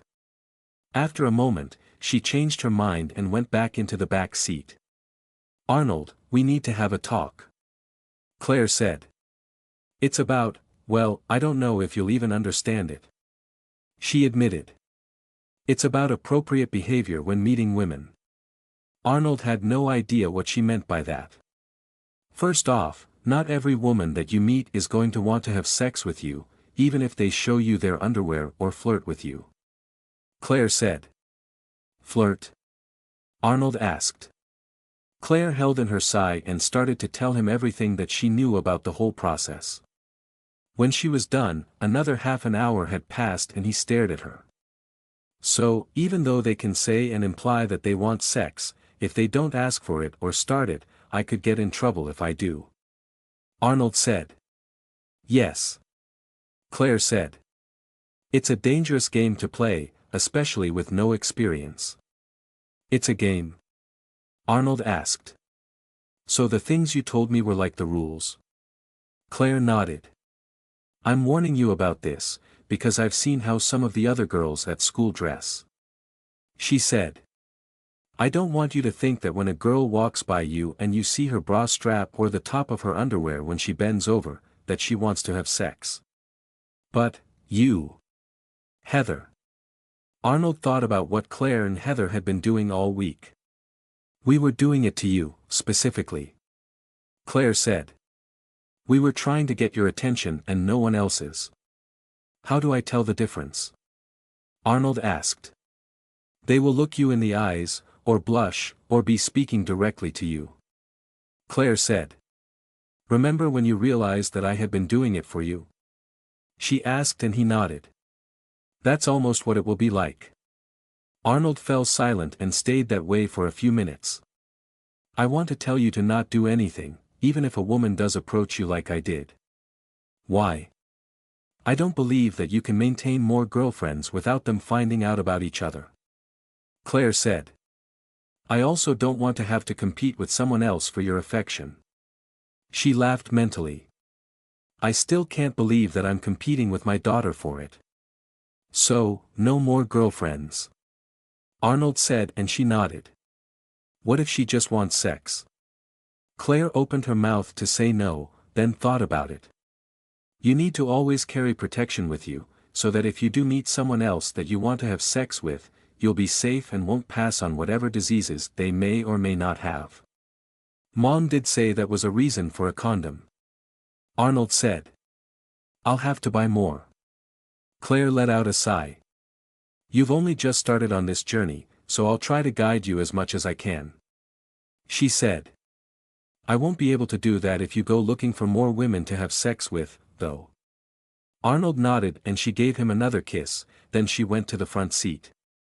Claire started the car and drove down to the parking garage's exit, paid the hourly fee, then drove Arnold home. She dropped him off and said goodbye, honked her horn, then drove off. Arnold went to the front door of the house and it opened before he could reach it. Arnold. Annie nearly yelled and lunged at him to give him a tight hug. I'm so glad you're back. I missed you.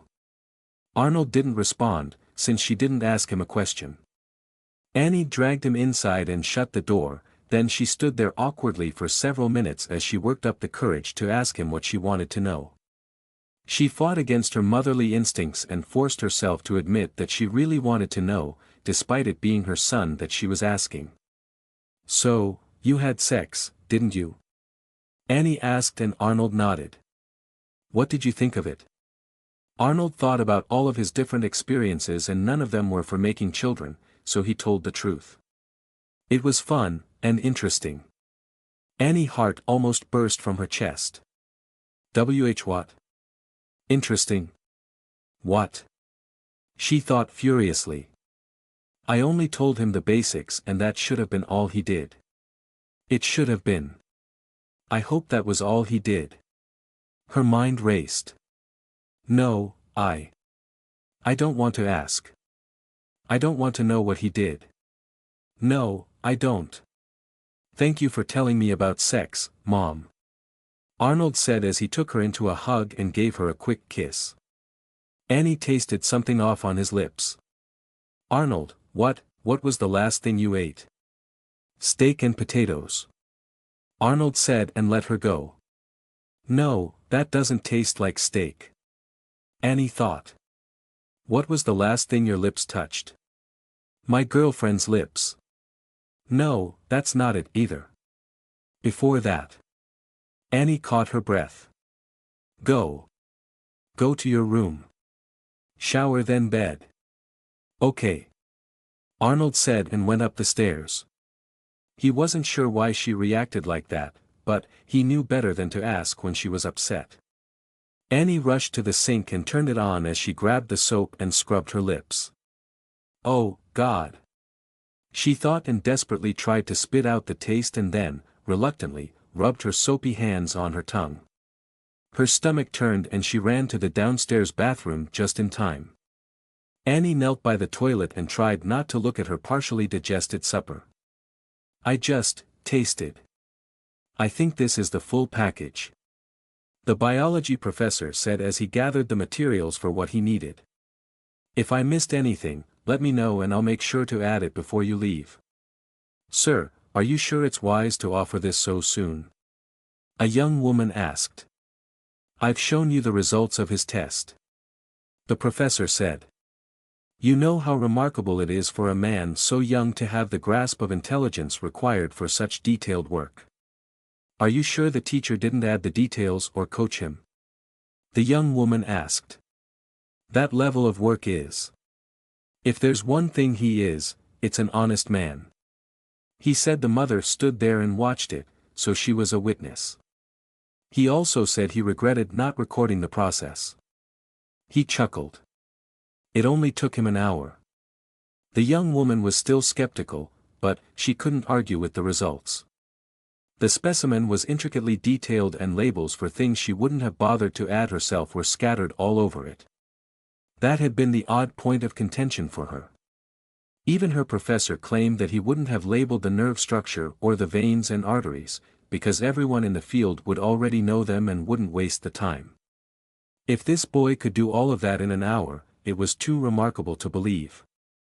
I'm giving you the morning off tomorrow and I want you to deliver this to his house. The professor said and handed her the large bag with everything in it. Sir, isn't he in school? No, he's been suspended for fighting. The professor said with a hand wave. Suspended? The young woman asked, surprised. Yes, someone insulted his girlfriend or something and he wiped the floor with them. The young woman's eyes widened. Professor. Yes. I know. He said and looked at her. Don't worry.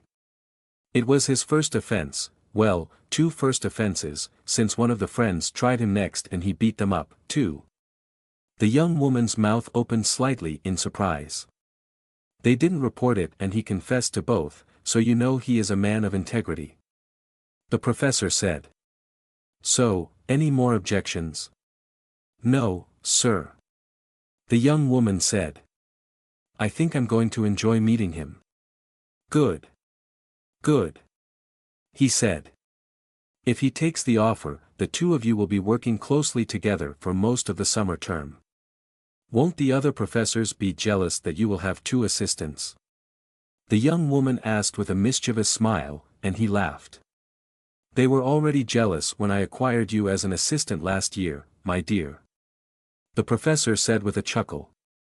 When they see this young man, I dare say that they will be foaming at the mouth, because I will have 2 near expert level assistants. The young woman nodded and held the bag close as she went through the contents. She didn't see anything missing, since she had received the same package the year before, so she left to go back to her dorm room. If this Arnold Strickland is as good as they say, then he's going to cause a big stir when he gets here. The young woman thought. And I'll be right there by his side. She smiled and entered her room and closed the door, then decided to add a couple more things to the package. Like her card, her dorm room location, and her personal cell phone number. Arnold woke up the next morning, dressed, and went downstairs. He saw his mother groggily walk around the kitchen and he walked over to her to hug her. "Good morning," Arnold said and moved to kiss her. "Wait," Annie yelled, fully awake now. "Did you brush your teeth?" "Yes," Arnold said. "Okay, then. Good morning," Annie said and gave him a kiss on the lips. She tasted spearmint and let out a relieved sigh. Any time you perform oral sex, unless you keep performing it or other kinds of sex, you should go to the nearest bathroom to rinse out your mouth and brush your teeth afterwards. "Okay," Arnold said. Now that his mother had reminded him, he remembered Heather doing that the first time she had given him oral sex. "Sit and I'll cook you some grilled cheese," Annie said. Arnold nodded and sat at the kitchen table to wait. Claire woke up at the sound of her alarm and was quite sore. The contortions and bends she had done in the car the night before had given her the most pleasurable sex she had had in a while, but, now she was paying for it. She decided that she actually needed a day off. Not from working, since she had things to do. She needed a day off from Arnold. Claire sighed and went downstairs and made some tea, then sat at the breakfast nook and thought about the dilemma she was in. If she had counted properly, she knew that she had more sex with Heather's boyfriend than Heather had. She admitted to herself that it was a horrible thing to have done, especially since she was now guilty of doing to Heather what Heather had done to her. She has snuck around and performed sex acts behind her daughter's back. Claire sighed and sipped her tea. "Do as I say, not as I do," she thought, then she remembered how good it had felt to have a handsome young man make love to her. "My boyfriend made love to me," she thought with a smile. He had done everything she asked, exactly how she wanted him to do it, and she really, really enjoyed that. More than she should have. A lot more. She had indulged herself once in the bathroom, because she was horny and he was willing. Later when he wanted her in the car, she gave in immediately and let him indulge himself with her. That wasn't really the problem she had. The problem was, it was wonderful. Like Heather said, having a man that would do anything that you wanted, was the best man to have. Claire thought and sighed again. She finished her tea and then went to the counter to start making breakfast. Heather and Kelly would be up soon and they would need a ride to school. Claire wasn't sure what she was going to do about Arnold, so she put it aside for now. Or, that's what she told herself. Arnold was temptation itself and had declared that she was his girlfriend. She knew it was stupid to like that kind of thing at her age, and yet, it touched her heart that he wanted her. She couldn't help her smile at the thought and knew that as soon as she could, she wanted to feel her 18-year-old boyfriend inside of her again. "I am such a bad mother," Claire thought, then successfully hid her guilt and regret as her daughter and her friend came into the kitchen to eat the delicious-smelling food she was cooking for them.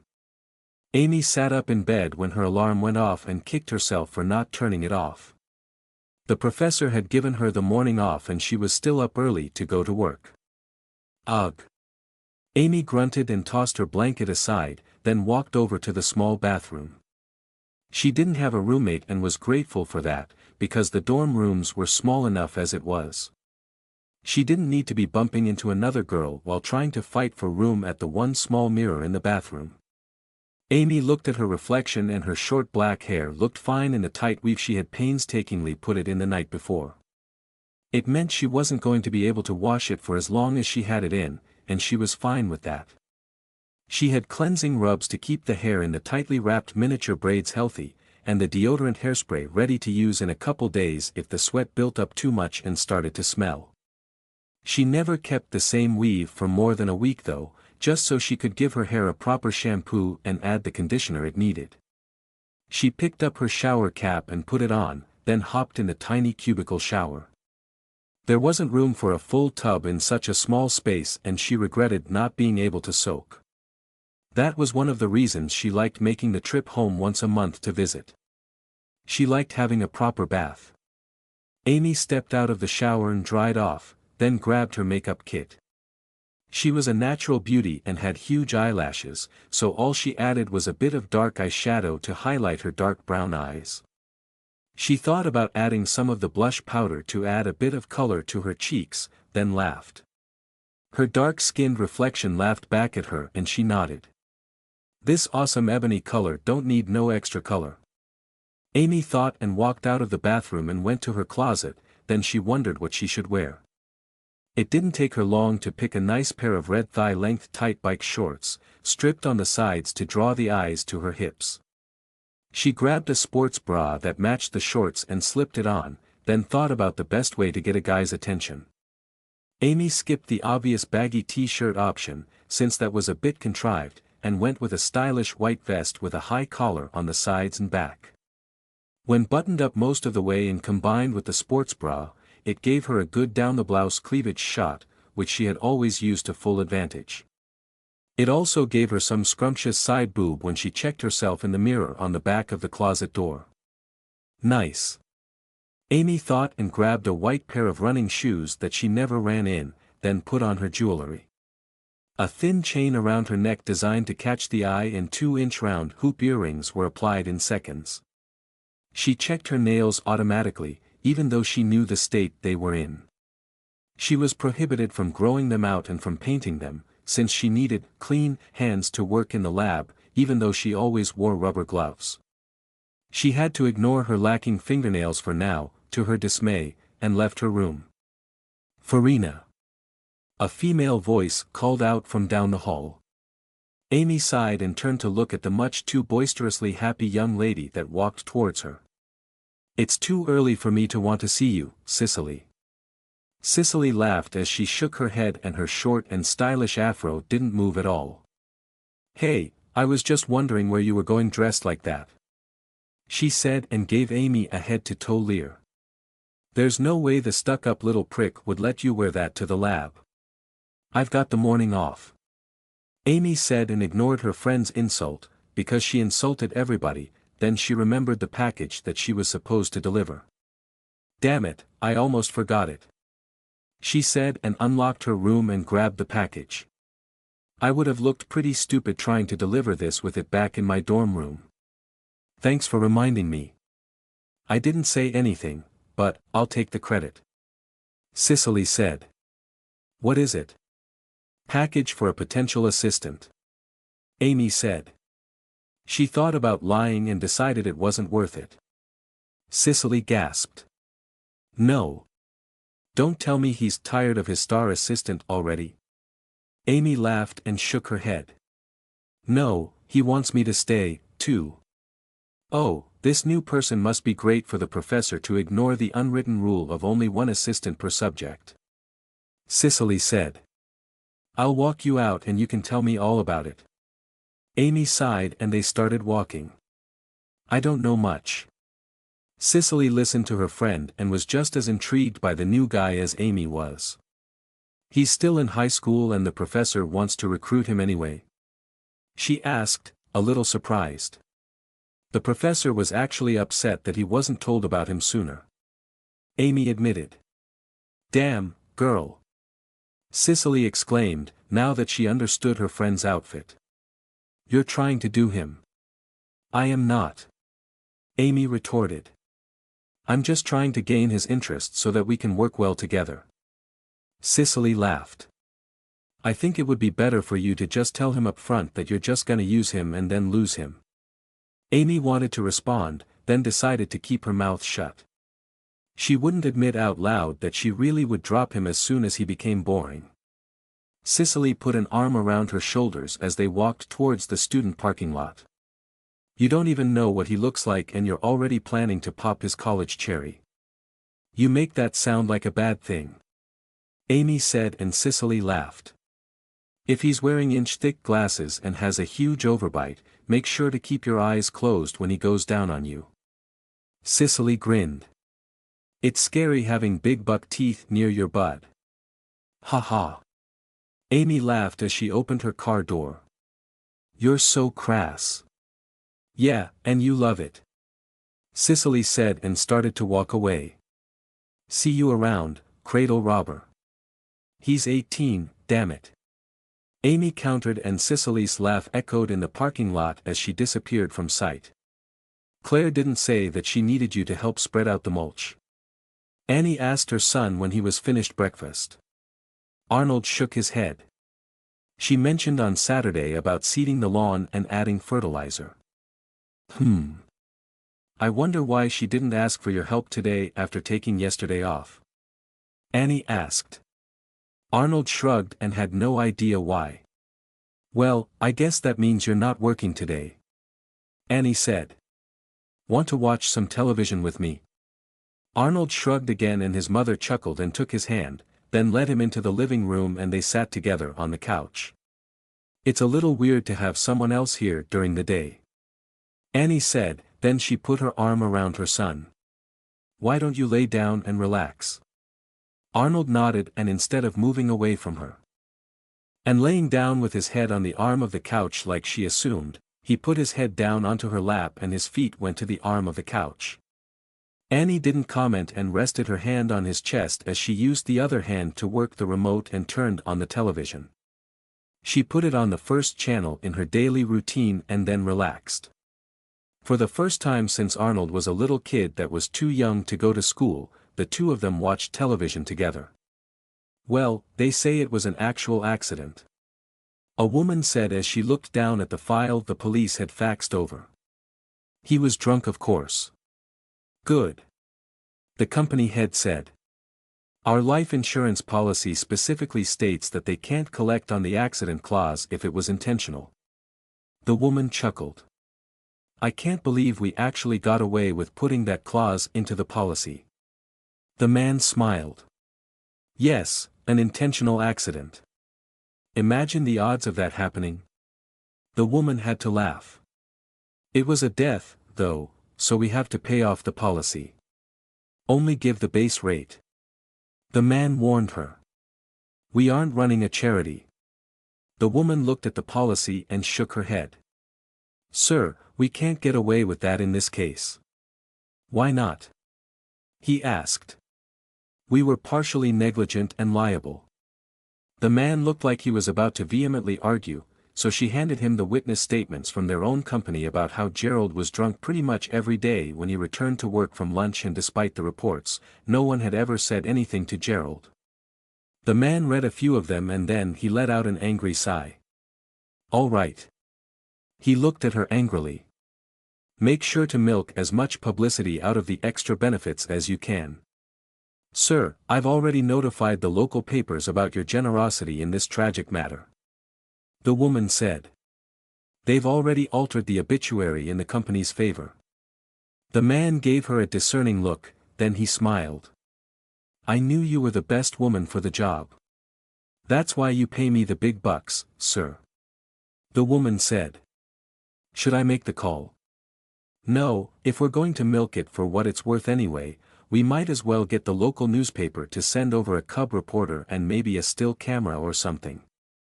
He said. A picture of the grieving widow receiving her benefits will make a great interest story. Sir, I'll handle it myself. The woman said and picked up the file folder and left the office.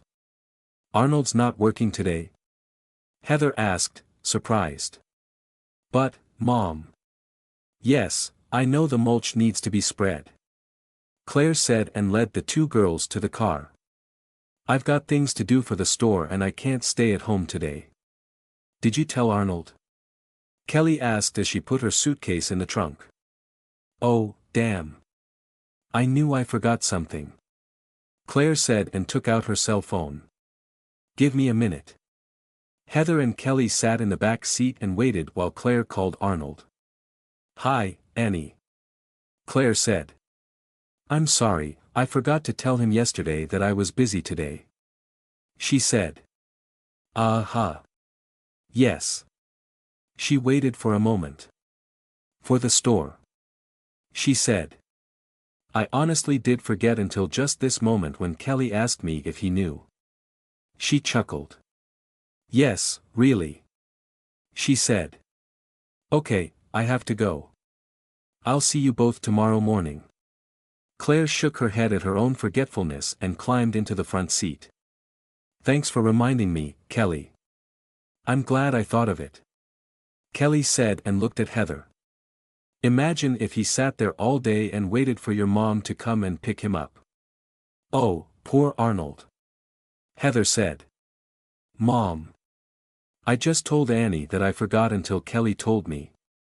Claire said and started the car. Yes, I apologized. Heather just nodded and Kelly didn't say anything else.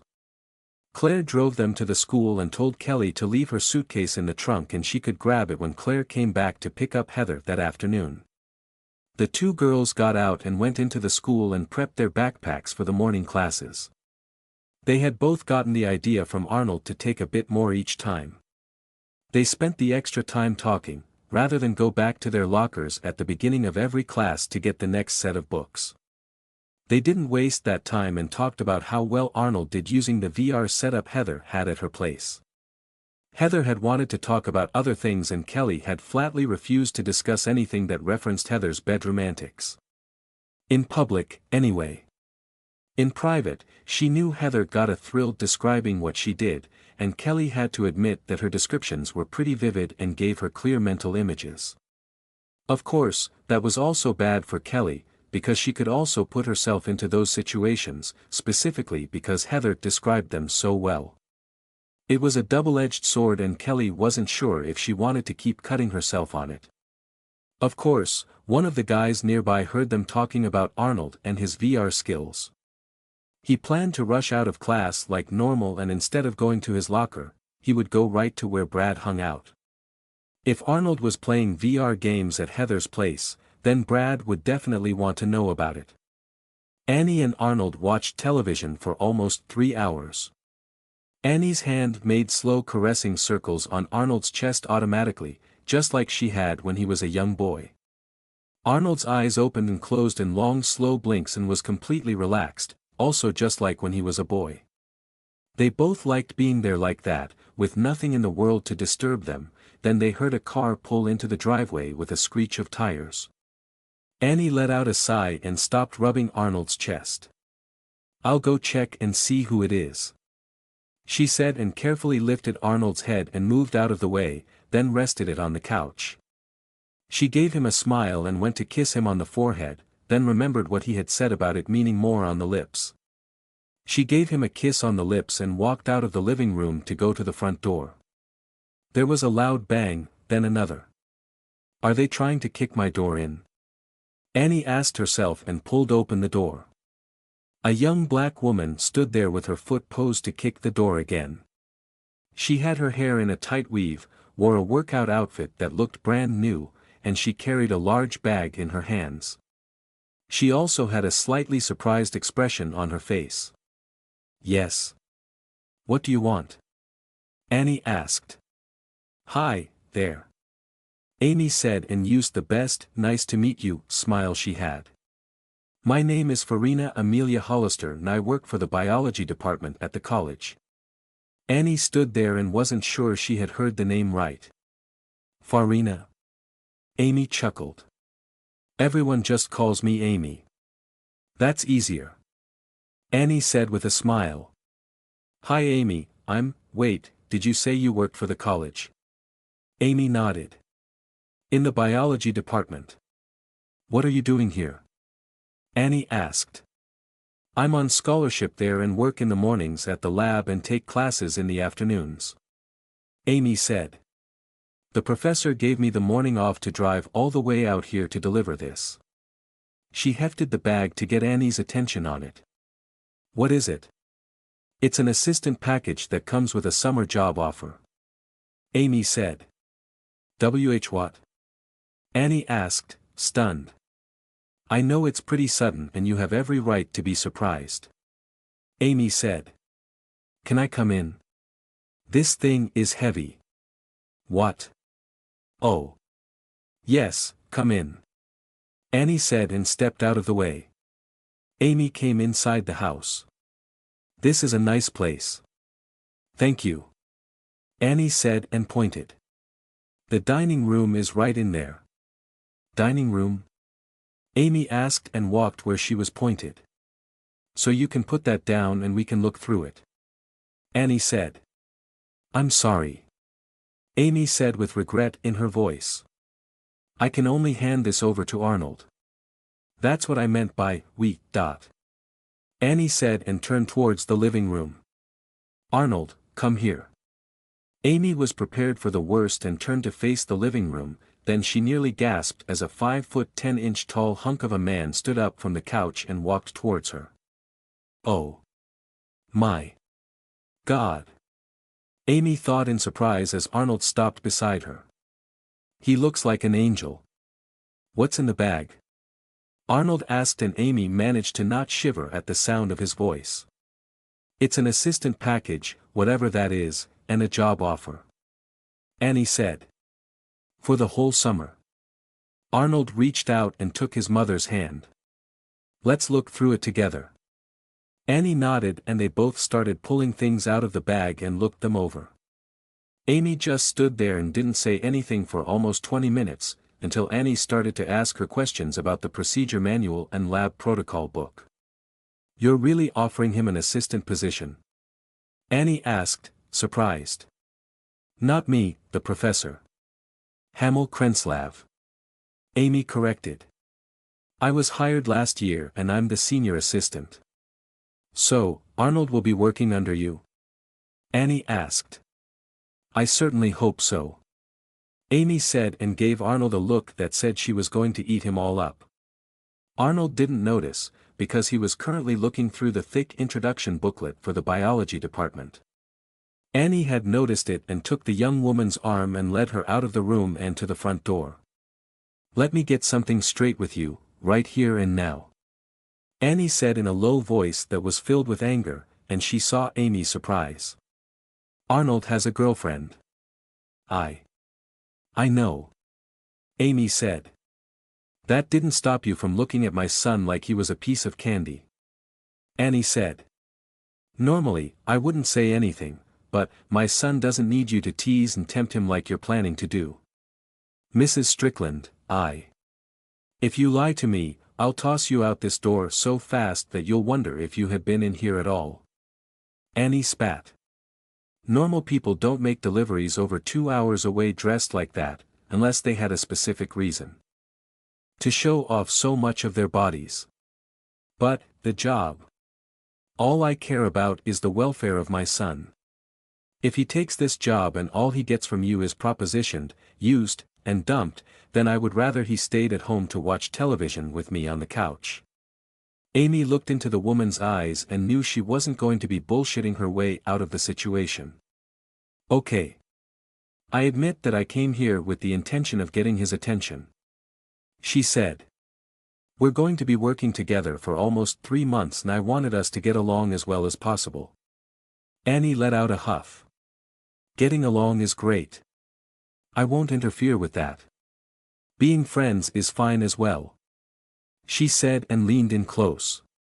But if I ever hear that you are trying to seduce him or manipulate him, I'll rip those god-awful mini braids out of your hair, one by one, then I'll report you for abusing your position and have you fired. Amy's face had paled slightly at the threat. Not because it was startling to hear, it was because she knew with all of her heart that the woman, whom she now thought of as crazy, meant it. Before I ask if you understand, you should know that Arnold tells me everything I ask him about. Annie said. If he takes this job, I'll be talking to him every day and I'll ask him if you've tried anything with him. Flirting, revealing clothing, rubbing on him, everything. She let those words sink in for a minute, then spoke. Do you understand? Amy nodded. Say it out loud, please. Annie commanded. I understand. No using or abusing your son. Amy said. Good. Annie smiled and let her arm go, then walked back to the dining room. Amy rubbed where the woman's fingers had dug in, then she held in her sigh. Amy, why don't you come back to the dining room and tell us all about the job, the perks, and what it would mean for Arnold's qualifications for scholarships and bursaries? Annie said with a happy tone and a welcoming smile. Amy had seen behind the facade and knew the woman was not someone to be trifled with, so she walked over to the dining room and did as Annie asked and told them everything they wanted to know. She didn't bend over slightly, or tease a bit with playing with opening her vest, or even casually touched Arnold as she spoke. All of her plans for making Arnold hers, before he reached campus, had crashed and burned before they had even started. "Thank you so much for coming over with all of this," Annie said and looked at all of the things that had been in the bag, including examples of a lab coat, medical masks, high-quality rubber gloves, and Amy's card with her information on it. "You're welcome," Amy said in a defeated tone. She had tried, unobtrusively, to get Arnold's attention and it hadn't worked at all. She had to assume that his mother was right and she wasn't going to make any headway with him at all. "Arnold, go ahead and walk her to the front door," Annie said and started to gather everything up to put it back in the bag. Amy gave her one last look, then walked to the front door with Arnold right behind her. She opened the front door and saw a car and a panel van pull up to the curb and stop. She turned to look at the handsome man and stopped herself from sighing at the lost opportunity. "Call me when you make a decision about the job," Amy said. "Goodbye." Arnold put a hand behind her head and bent down slightly to give her a 3-second kiss. "Goodbye. Is that your girlfriend?" "Oh, what a wonderful time to arrive," a woman exclaimed as she and a cameraman walked up the driveway. "Did you get a shot of that kiss?" "No," the camera guy said. "Well, then," she said and turned back to Arnold. "Kiss her again and we can take a picture." W8. Amy managed to say before Arnold kissed her again. "Ah, how sweet. Young love," the reporter said and turned to look at the other woman behind her. "I hope it's okay to include a picture of the young couple. It's supposed to be about the benefits from the company, but I guess you can include it as a happy response." "Wonderful," the reporter said. "What's going on out here?" Annie asked and her eyes took in the other people. "I'm a representative from Charles & Associates," a well-dressed woman said. "I came here as soon as we received the police findings in your husband's case." Annie took a shaky breath and Arnold was there to hold her by the shoulders. "Can we come in?" the representative asked. "There are some things we need to discuss." "Yes, of course," Annie said and waved them in. Amy was left all alone on the front step as the front door closed. "What the hell?" she said and stared at the spot Arnold had just stood.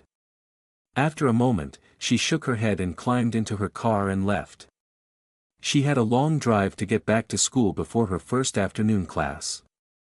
She dismissed the entire event as something she was never going to mention to anyone, not even Cicely, and stepped on the gas. Only one thought kept going through her mind. That was a great goodbye kiss. Amy thought. "I'm so sorry for your loss," the representative said as Annie led them into the living room. "It was a horrible thing to have happen."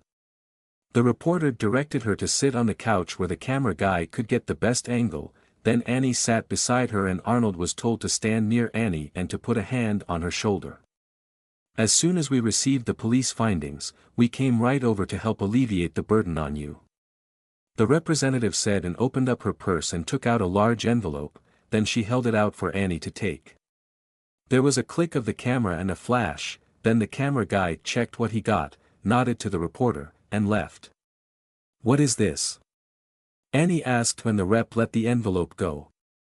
"It's your husband's life insurance policy benefits," the representative said with a big smile. "I didn't know that he had life insurance," Annie said as she looked at the envelope. "Please be enough.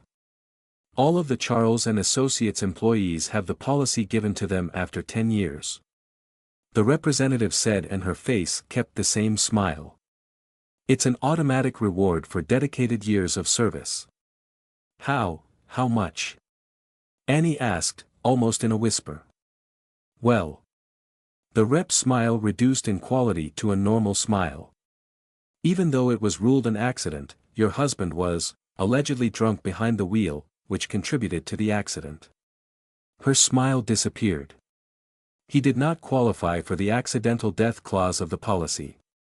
Do I want to know how much that would have been? Annie asked. No. The representative said with a sad voice, then she smiled a little. There were other clauses that he did qualify for and the policy payout was adjusted accordingly. Also, after Gerald's work history was taken into consideration, the company head saw fit to increase those benefits appropriately. And absolve himself and the company of liability. Annie's hands trembled as she slid open the envelope and pulled out something that looked like a contract. She gave it a quick look and then flipped to the last page, and there it was. The check. It was for $165,000. Annie gasped and folded it back up and put it back into the envelope as she fought the urge to hug it tightly, which would crush it and potentially make it worthless. Shall we move to the dining room and sign the paperwork? The representative said with a satisfied tone of voice. Why yes. Annie said. Arnold, help me. Arnold eased his arms around his mother and helped her stand, then guided her as if she was elderly and took her to the dining room. He sat her down and she held the envelope as if it would break. Make sure to read all of that. The rep said as Annie opened the envelope again and took out the contract. It's a non-disclosure agreement and acceptance of the policy payout. Annie looked at the reporter and then back to the representative. She's agreed that if she does see how much it is, she won't reveal the total. The representative said. Annie nodded and read through the contract quickly and flipped to the last page again and Arnold saw how much the check was for. It's not very much. Arnold said. Excuse me. The representative looked at him in surprise. That is a significant amount of money. After all the debts my father left us with 2 secret mortgages and a bunch of loans, we'll only have a few thousand left to live on. Arnold said to both her and the reporter's shock. The account manager at the bank let him steal nearly all of my college fund, too. What? The reporter and the representative asked at the same time. The reporter was the first to recover from the shock. What did he spend all that money on? Investments, stupid investments. Annie whispered. We only found out a couple of days before he. Mom. Arnold said and she looked up at him and nodded. Can you get me that man's name? The reporter asked. Arnold left the room and went upstairs and retrieved the account manager's business card from his backpack. He went back down to the dining room and handed the card to the reporter. I told him I would tell everyone that he helped my dad rob me. Arnold said. Can you do that? You're damn right I can. The reporter said and smiled. I'll get on it as soon as we're finished here. Arnold nodded as Annie took the pen from the representative and signed the contract, then she endorsed the check, as did the representative. The 3 women stood and shook hands, then Annie sat down and stared at the check. You could see the disbelief on her face, so the reporter and the representative turned away and Arnold led them towards the front door. I thought I was delivering a huge payday for you to make you all happy after the tragedy, and all I did was alleviate some of your worries. The representative said, sadly. I'm sorry it didn't work like I thought it would. Thank you. Arnold said and gave her a quick kiss and hugged her. The woman was stunned for a moment, then her heart melted and she hugged him back tightly. When he let her go, she had tears in her eyes. I promise you that I'll have this story in tomorrow's paper. The reporter said. In fact, I'll try and make it into a whole series of articles about the bank's corruption and its subversion of their clients' expectations. She touched Arnold's arm. I'll also spread the word as quickly as I can on social media, from both the paper's website and with my own contacts. Thank you. Arnold said and gave her a brief kiss and hugged her, too. The reporter held her emotions in check a little better than the representative had and only had a sad face when Arnold let her go. Her tears would come once they left the house. With nothing else to do or say, the two women left through the front door and the reporter started crying. "That poor boy," the reporter said. "He's the man of the house now." "I know," the representative from Charles and Associates said. Now that I've met them, I wish I could have done more. Despite that not being the policy of the company. She thought. "I'm glad I still can," the reporter said and wiped at her tears. "Even if the editor squashes the best human interest story we've had in years, everyone will know what happened." "You're going to submit the benefit story separately?" the representative asked. The reporter nodded. "It's the best and safest way. I'll include a single line stating that it will barely take them out of their crushing debt." She smiled. "We'll be flooded with calls for a follow-up story. I just know it." The representative nodded and they split up to go to their respective vehicles, then drove away.